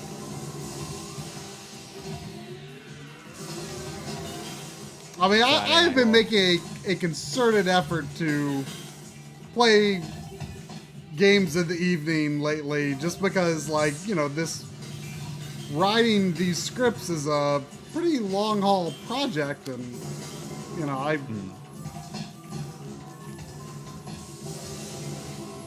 don't want to, you know, get burned out while I'm working on it. So Right. I mean, not just working on the scripts, but, you know, working on the whole project, you know. So I've actually, you know, I've been feeling so much more positive about all my work in general, you know, just kind of having that better balance. So, and my work has been more efficient even. So it's been really good.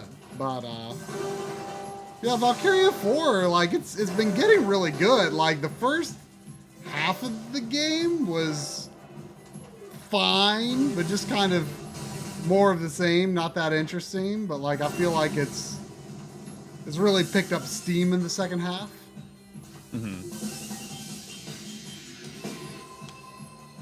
Is there references to things in the second and third game? I mean, I wouldn't know because I haven't played the second and third, but there are references to what happens in the first game. Like, oh, okay. Like, in fact, like just last night, I think I got to a point where, you know, they referenced the, you know, the Empire losing on the Gallian front, and, you know, the end of the first game. So.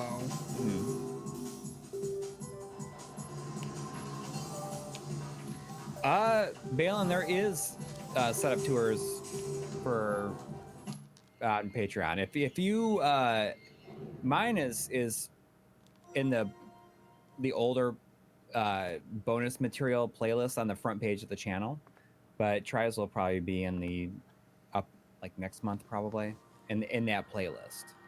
If you want to watch it now, it's available for supporters. This level's pretty Yours tough. was longer than mine, I think. I can find out one. Yours was pretty long. Yeah, but yours was, I think, was even longer than mine.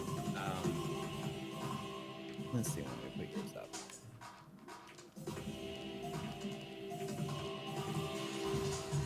I'm gonna try focusing on the purple. Yeah, it'll be up like at the end, like in August. Yeah, I'll put it in that playlist next month.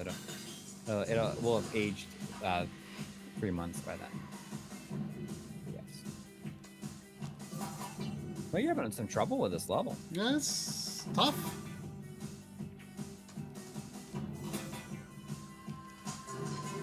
I mean, they don't give you health refills very often.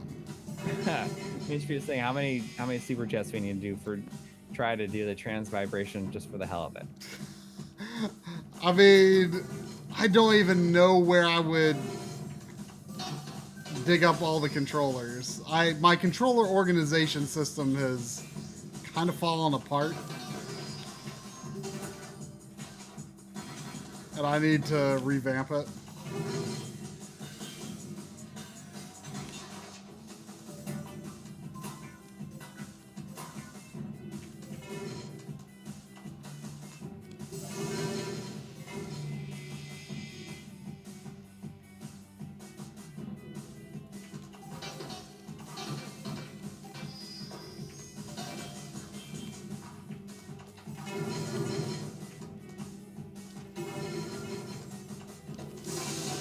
So the answer to that is I don't know. Depends on. Probably not going to happen, even if there's a lot of super chats. But I mean, I don't know.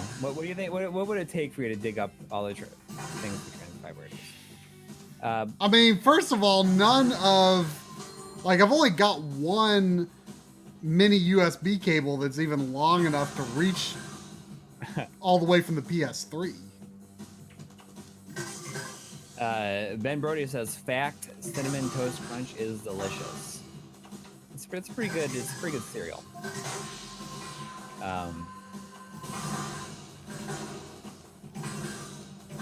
I'd have to say, like, we probably talked about cereal before.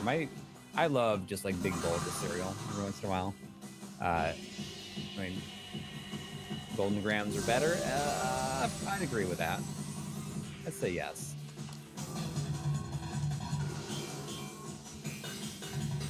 I'm gonna say that probably my favorite cereal is probably Frosted Mini Wheats. Frosted Mini Wheats? Yeah. They got a $1 in donation from Jay Thompson with no message. Thank you. My favorite is Quaker Oat Squares. Decent. We got another $1 from Jay Thompson. Thank you. With no message.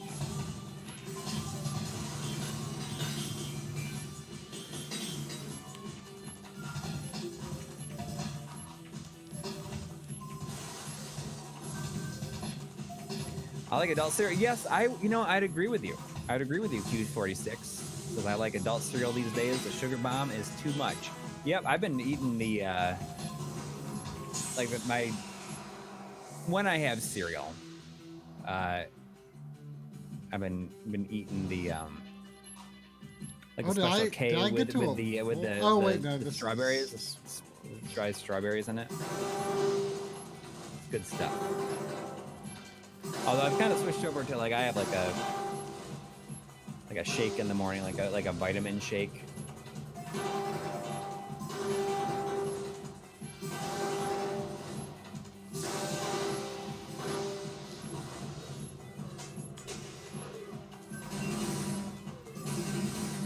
Well, thank you, Jay Thompson. Oh, that's right. The premium super chats that you give out. I wonder if I can do that. I mean, I have the YouTube Premium as well. I don't get any message saying that I can give them out. I would. Yeah, Special K with the, sometimes my wife gets the ones with the like little yogurt things in it. It's real good.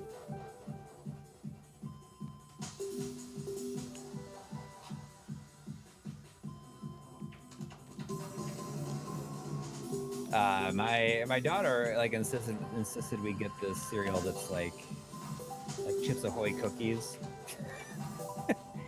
and it just tastes like chemicals. I can't describe it any other way.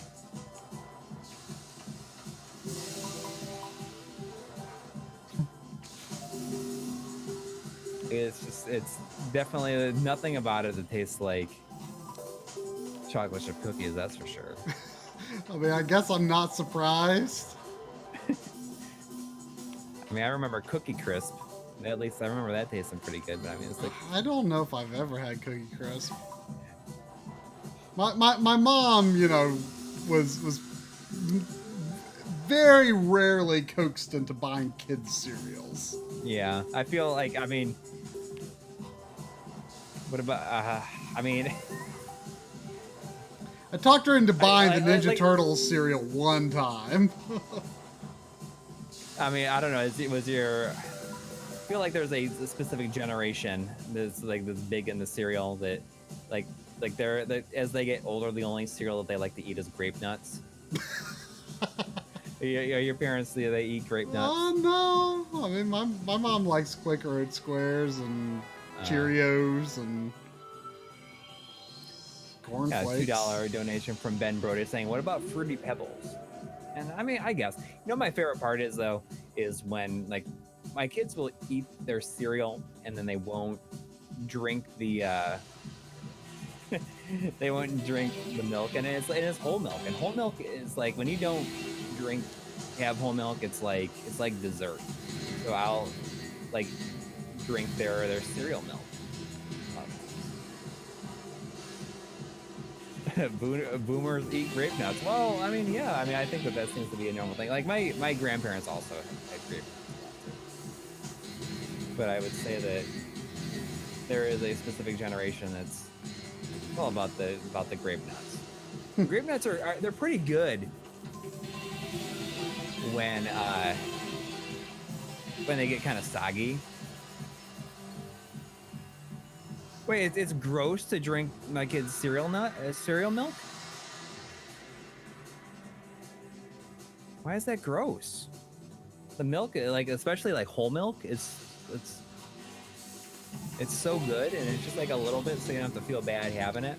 I mean, parents have to finish their kids' food all the time. Yeah, that's one of the main reasons I gained so much weight, I think.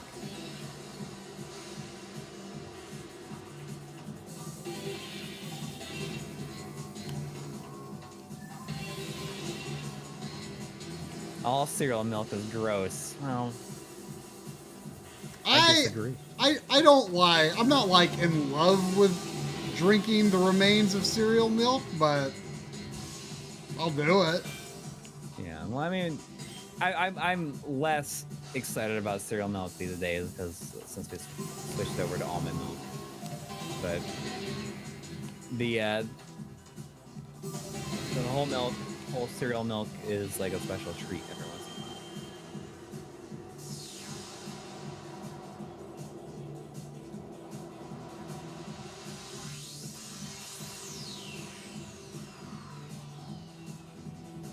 while. But I've just been having this plant-based this protein vitamin mix. You put it with like some ice and water and a little bit of milk, like a little bit of almond milk.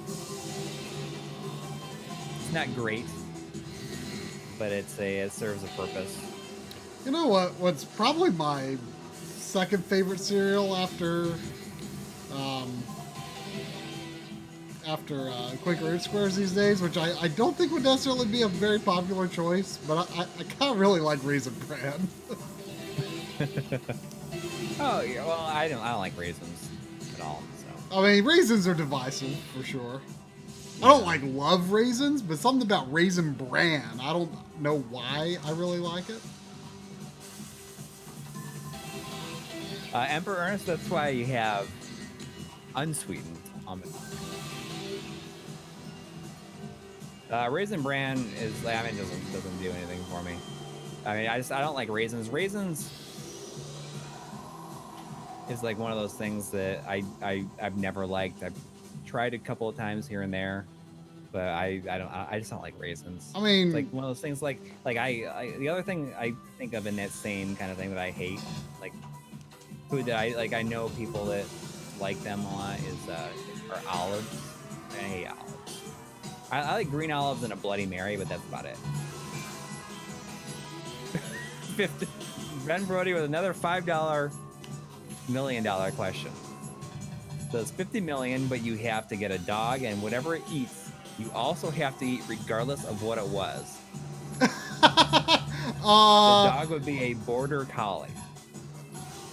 I mean, Sandy is very bad at. Oh, dang it. So close. I'm sure that was very close to the end. I'll give it one more shot for tonight. Yeah. Emperor Ernest saying about something about dietary fiber. I mean, that's I'd say like eating whole grain total cereal, like it causes some issues. But go ahead. I was saying Sandy is very bad at just eating stuff off the ground. I mean, particularly outside. Like, that is something that I've just not been able to break her from. Like, I've got a fenced yard, but if I, let her go out on her own, I always put a muzzle on her because she'll eat anything out there. I mean, except poop. She won't eat poop at least. Yes, that's how you learn, though. I don't think she has learned that if she eats something, it might make her feel bad. Maybe it doesn't make her feel bad. I don't know.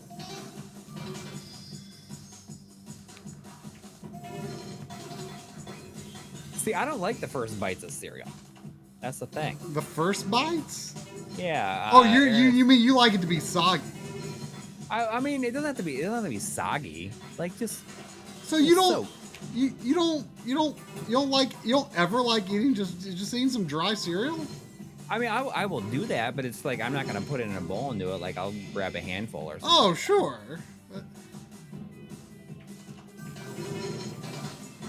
That's it. Oblivion YX gets it. Best cereal is when it's saturated, not soaked. Saturated, not soaked. I mean, I assume that soaked is like.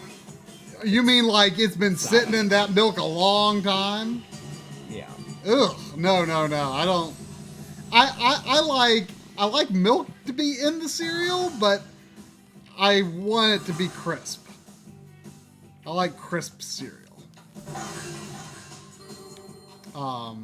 Aaron in the chat is he's very anti-milk, and he's talking about how he has his cereal dry and he puts his milk in a cup and eats the cereal and then takes a drink of milk. Huh. When the milk first hits the cereal and it's good. What? But, I don't know. It's just. Emperor says, like when the milk first hits the cereal and it's good. What,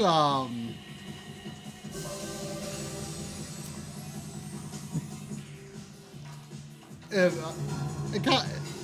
kind of makes me think of, our friend Drum insists that a Frosty is best when it's getting a little soft and soggy, and I disagree. I want my Frosty to be as I don't know if firm is the right word to describe consistency of a Frosty treat, but I don't want ice cream to be.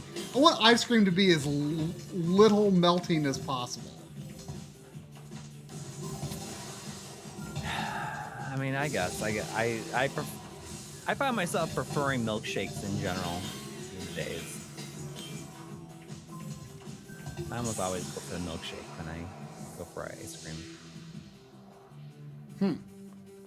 I mean, I would say I prefer ice cream overall to a milkshake. I certainly have ice cream more often than a milkshake. But I like milkshakes. There's I think we took you there one time to Cookout. Yeah. Which is like, they're kind of known for their milkshakes, but I don't really like their milkshakes because their milkshakes are like so difficult to eat with a straw. Like, they're just like so excessively frosty. Like, you really do kind of have to, in my opinion, basically eat them with a spoon. Yeah, it's not really a milkshake. I don't feel like. Yeah, but they are milkshakes, and that's why it annoys me. Yeah. Yeah, we don't have Cookouts up here, but we do have Grater's ice cream. You do, and that's pretty freaking good. Yeah, that's what I always get. And I've decided that my favorite kind of ice cream is definitely cookies and cream ice cream. It's like, I'll get that every time. I'll get cookies and cream milkshake. I mean, I prefer chocolate as the base, but I like cookies and cream. See, I used to feel like I used to be like chocolate, but now I found that I like vanilla a lot more. Really, I am a I am a almost feel like chocoholic for sure. I will always choose chocolate over vanilla.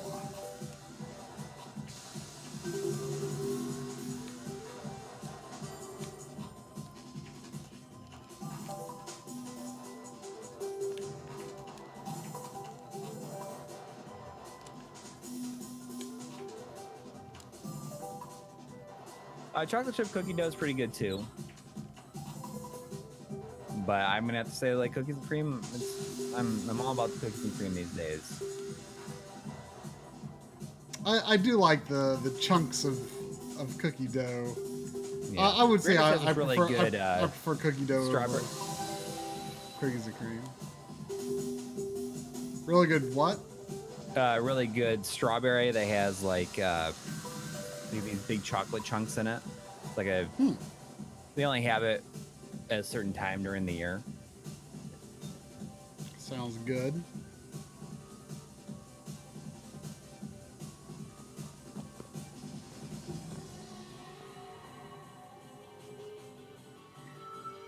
But in general, you know, like I do prefer like soft serve ice cream. Oh, over like ice cream? Yeah. Really? Oh yeah. I like soft serve. I love it when the. Oh yeah. I When the, like soft serve ice cream, but it's always like if I do get it, it's only because, well, hey, it's ice cream and it's cheap. But I would prefer to have non-soft serve. I will get if I have an option, I will get soft serve.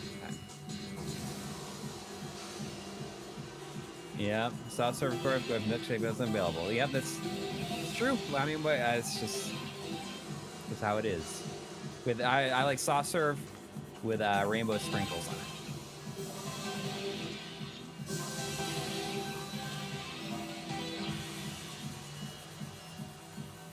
See, I always associate soft serve with like a cake cone, and See, I like prefer not to have cones at all if I can avoid it.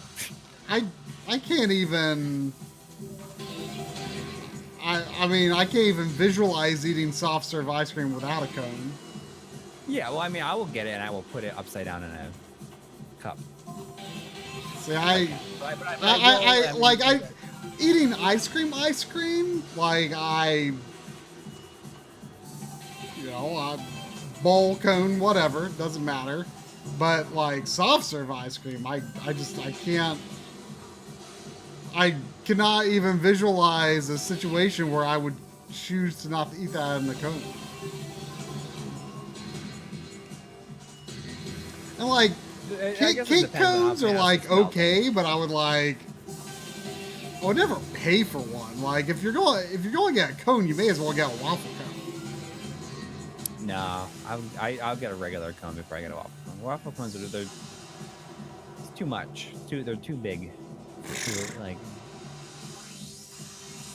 although it is fun to like bite the bottom out of it and then like drink the soft serve ice cream or like suck the soft serve ice cream out of the bottom. Like that sounds like a weird way to be eating ice cream. Yeah. Ben Brody with another $5 donation. Thank you. So 75 million, but you got to eat 20 Ghetto sandwiches per day, and they can be eaten at any time. And they are 1/8 pound patties. So that Ghetto is it's a Cincinnati thing. Are you saying that because Ghetto Fest was this weekend?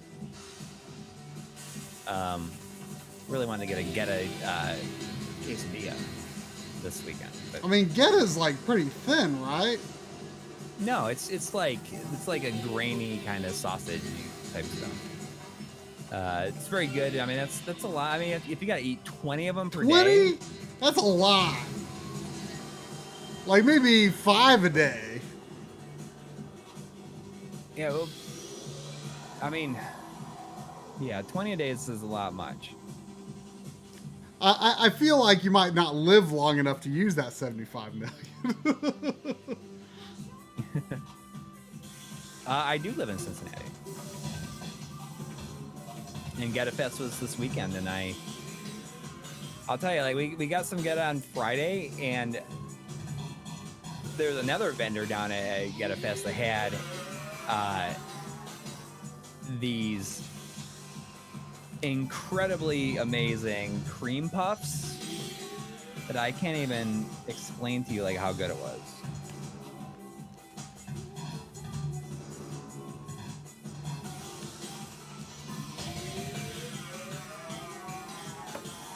It was delicious. It's so good I went back and got another one the next day. that doesn't usually happen.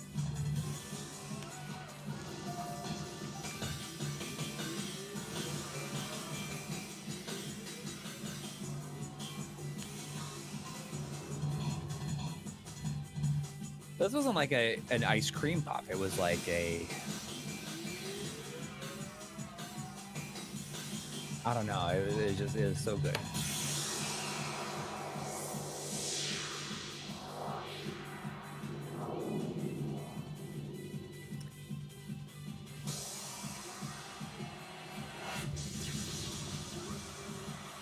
Vanessa Palmer says that she used to like graders till moved to the Pacific Northwest. Tillamook beats every ice cream I've ever tried. Well, Oh hey, I got after all that trouble, I got 3 stars. nice. We're only on a few weeks to try a breakfast classic bacon, egg, and cheese on an egg everything bagel. I mean, I know. I know. I used to live in New York. I have no idea what to expect that we'll eat while we're at the Long Island Expo. The bagel store was down the street from our apartment. I'm not an everything bagel. Like, I will eat them and like them, but I'm not. If I have a choice, I'm not gonna get an everything bagel. But it's delish. So I need 3 more stars. Well, obviously not getting to that tonight, but it's good to be close to done with the game. JF, there will probably never be I mean, if there's a My Life in Eating channel, it probably won't have me on it because I'm not a foodie in any stretch of the manner, and even as I get older, like I find myself getting less and less interested in food, and I'm not passionate about food really. I love food, although my tastes I would not consider to be like sophisticated or anything, and I certainly can't cook, but I love food. Which brings Matt Burns says it brings us to Cheez-Its versus Goldfish, and it would be Goldfish every day of the week. I would pick Cheez-Its myself. Really, I'm gonna go plain Goldfish any day. But I mean, like, just for the most part, like I know it sounds crazy, but I mean, I'm just not a food. Like, I will find something I like at every place, but I'm not going to be like, I got to go back there. Except for I did it with that cream puff. Like, very rarely will I be like, oh my god, this is good. I got to get it again. We had another $5 donation from Ben Brody. Thank you. It says 50 million, but you can only eat TV dinners for meals, and they can be any TV, but they can be any TV dinner for 50 million. Sure, I'd do that. Like, what is it, like sirloin steaks? I mean, I'm sure I would have to evaluate the quality of TV dinners out there. I am not particularly a TV dinner fan, but that's one of the easier hypotheticals to accept. I mean, yeah. That is an easier one to accept, but I would not. I'm sure you can get some good ones. But I am not a TV dinner guy. Mostly because they're just too small. Like Like they're just Yeah. it's not enough food. Emperor Ernest gets it. No flavor blasted, just regular goldfish. It's all about the regular goldfish, just like the baked You know what I kind of goldfish. like? I kind of Good like stuff. I kind of like the goldfish. They're just like plain cracker flavored, like the white, like kind of the white ones. You know what I'm talking about? Just crackers in general, like saltine crackers. Well, well, I mean, I like saltine crackers. I don't love them. I could definitely eat a sleeve of saltine crackers in a sitting. But I'm talking like you know what I'm talking about. There's goldfish that kind of like are kind of like saltine crackers. Like they don't have like the cheese flavor. Like I like regular goldfish, but I kind of like those too.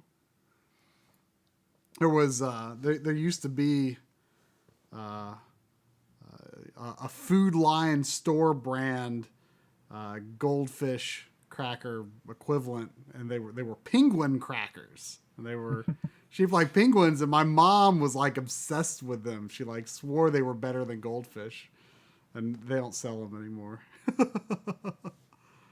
Goldfish are the best. You know, I liked them a lot growing up, but I fell in love with them again after having kids because goldfish is just a very safe food to get for kids. The thing that like snack catchers and stuff like that. The thing that annoys me about modern goldfish though are like the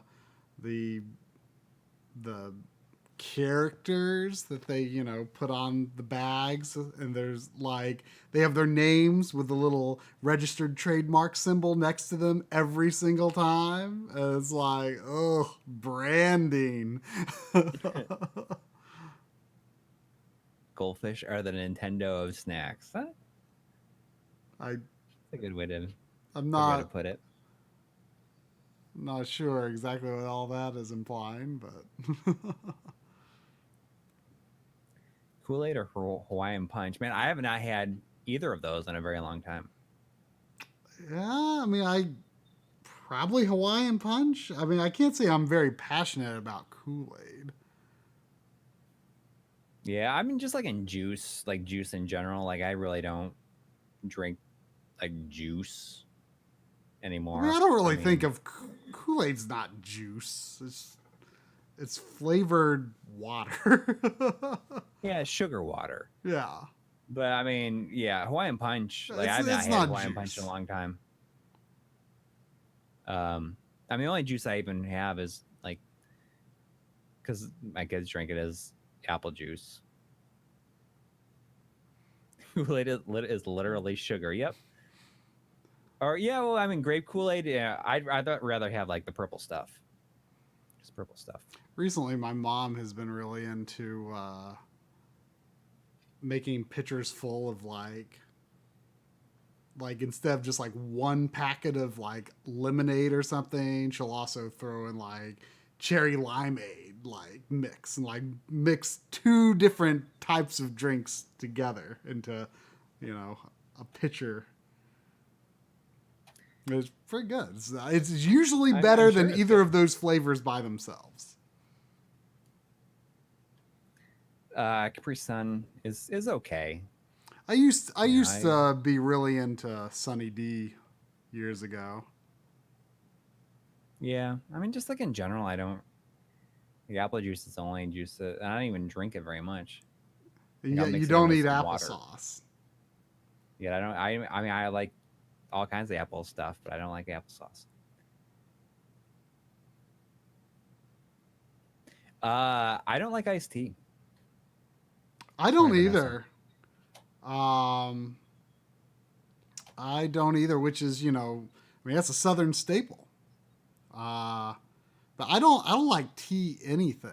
Like, like if it's I watered down enough to the point that you cannot taste the tea flavor anymore. Like, man, when we went to M2, they put out, a variety of drinks on the table. Like there's like, you can buy tea type drinks like everywhere in Japan. I mean, there's like, the vending machines are full of them. It just seems to be a very normal just drink that you just buy on a given day. Is just a cold canned or bottled tea thing, and at first they had like Coke Zero out there, which I drank that because the teas I didn't think they would appeal to me, and man, I finally eventually relented. I'm like, well, I don't want to look like a total weirdo to these M2 guys, and I'll try one of their teas. I don't want to just leave them sitting there because no one was taking them. So I opened one up and woo, maybe they don't like it either, and they thought like we're gonna give it to this guy.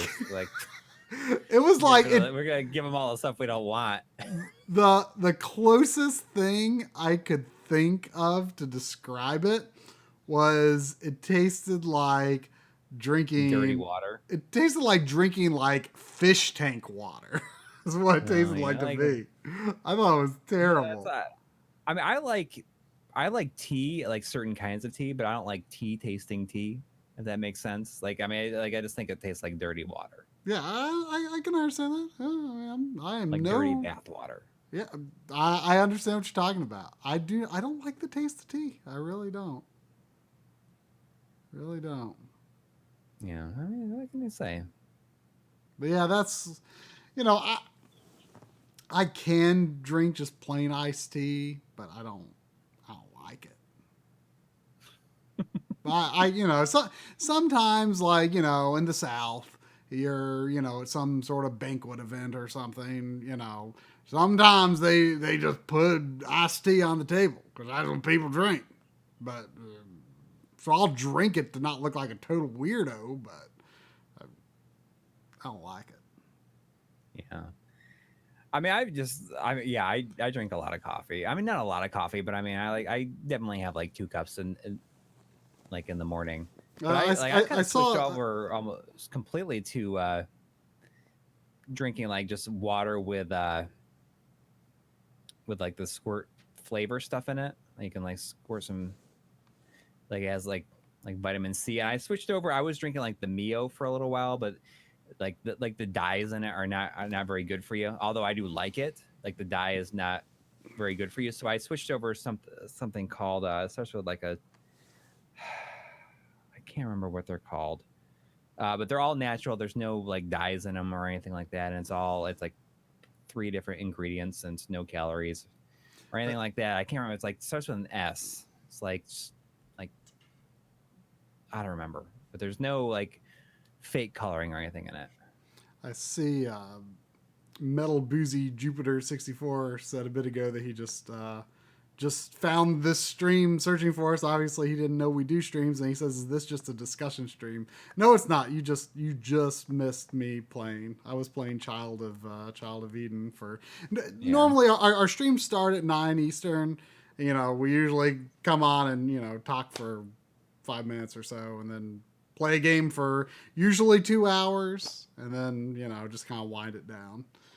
It's bookended with some just discussion, random talk. For whatever reason, the chat got on to talking about food tonight. So yeah.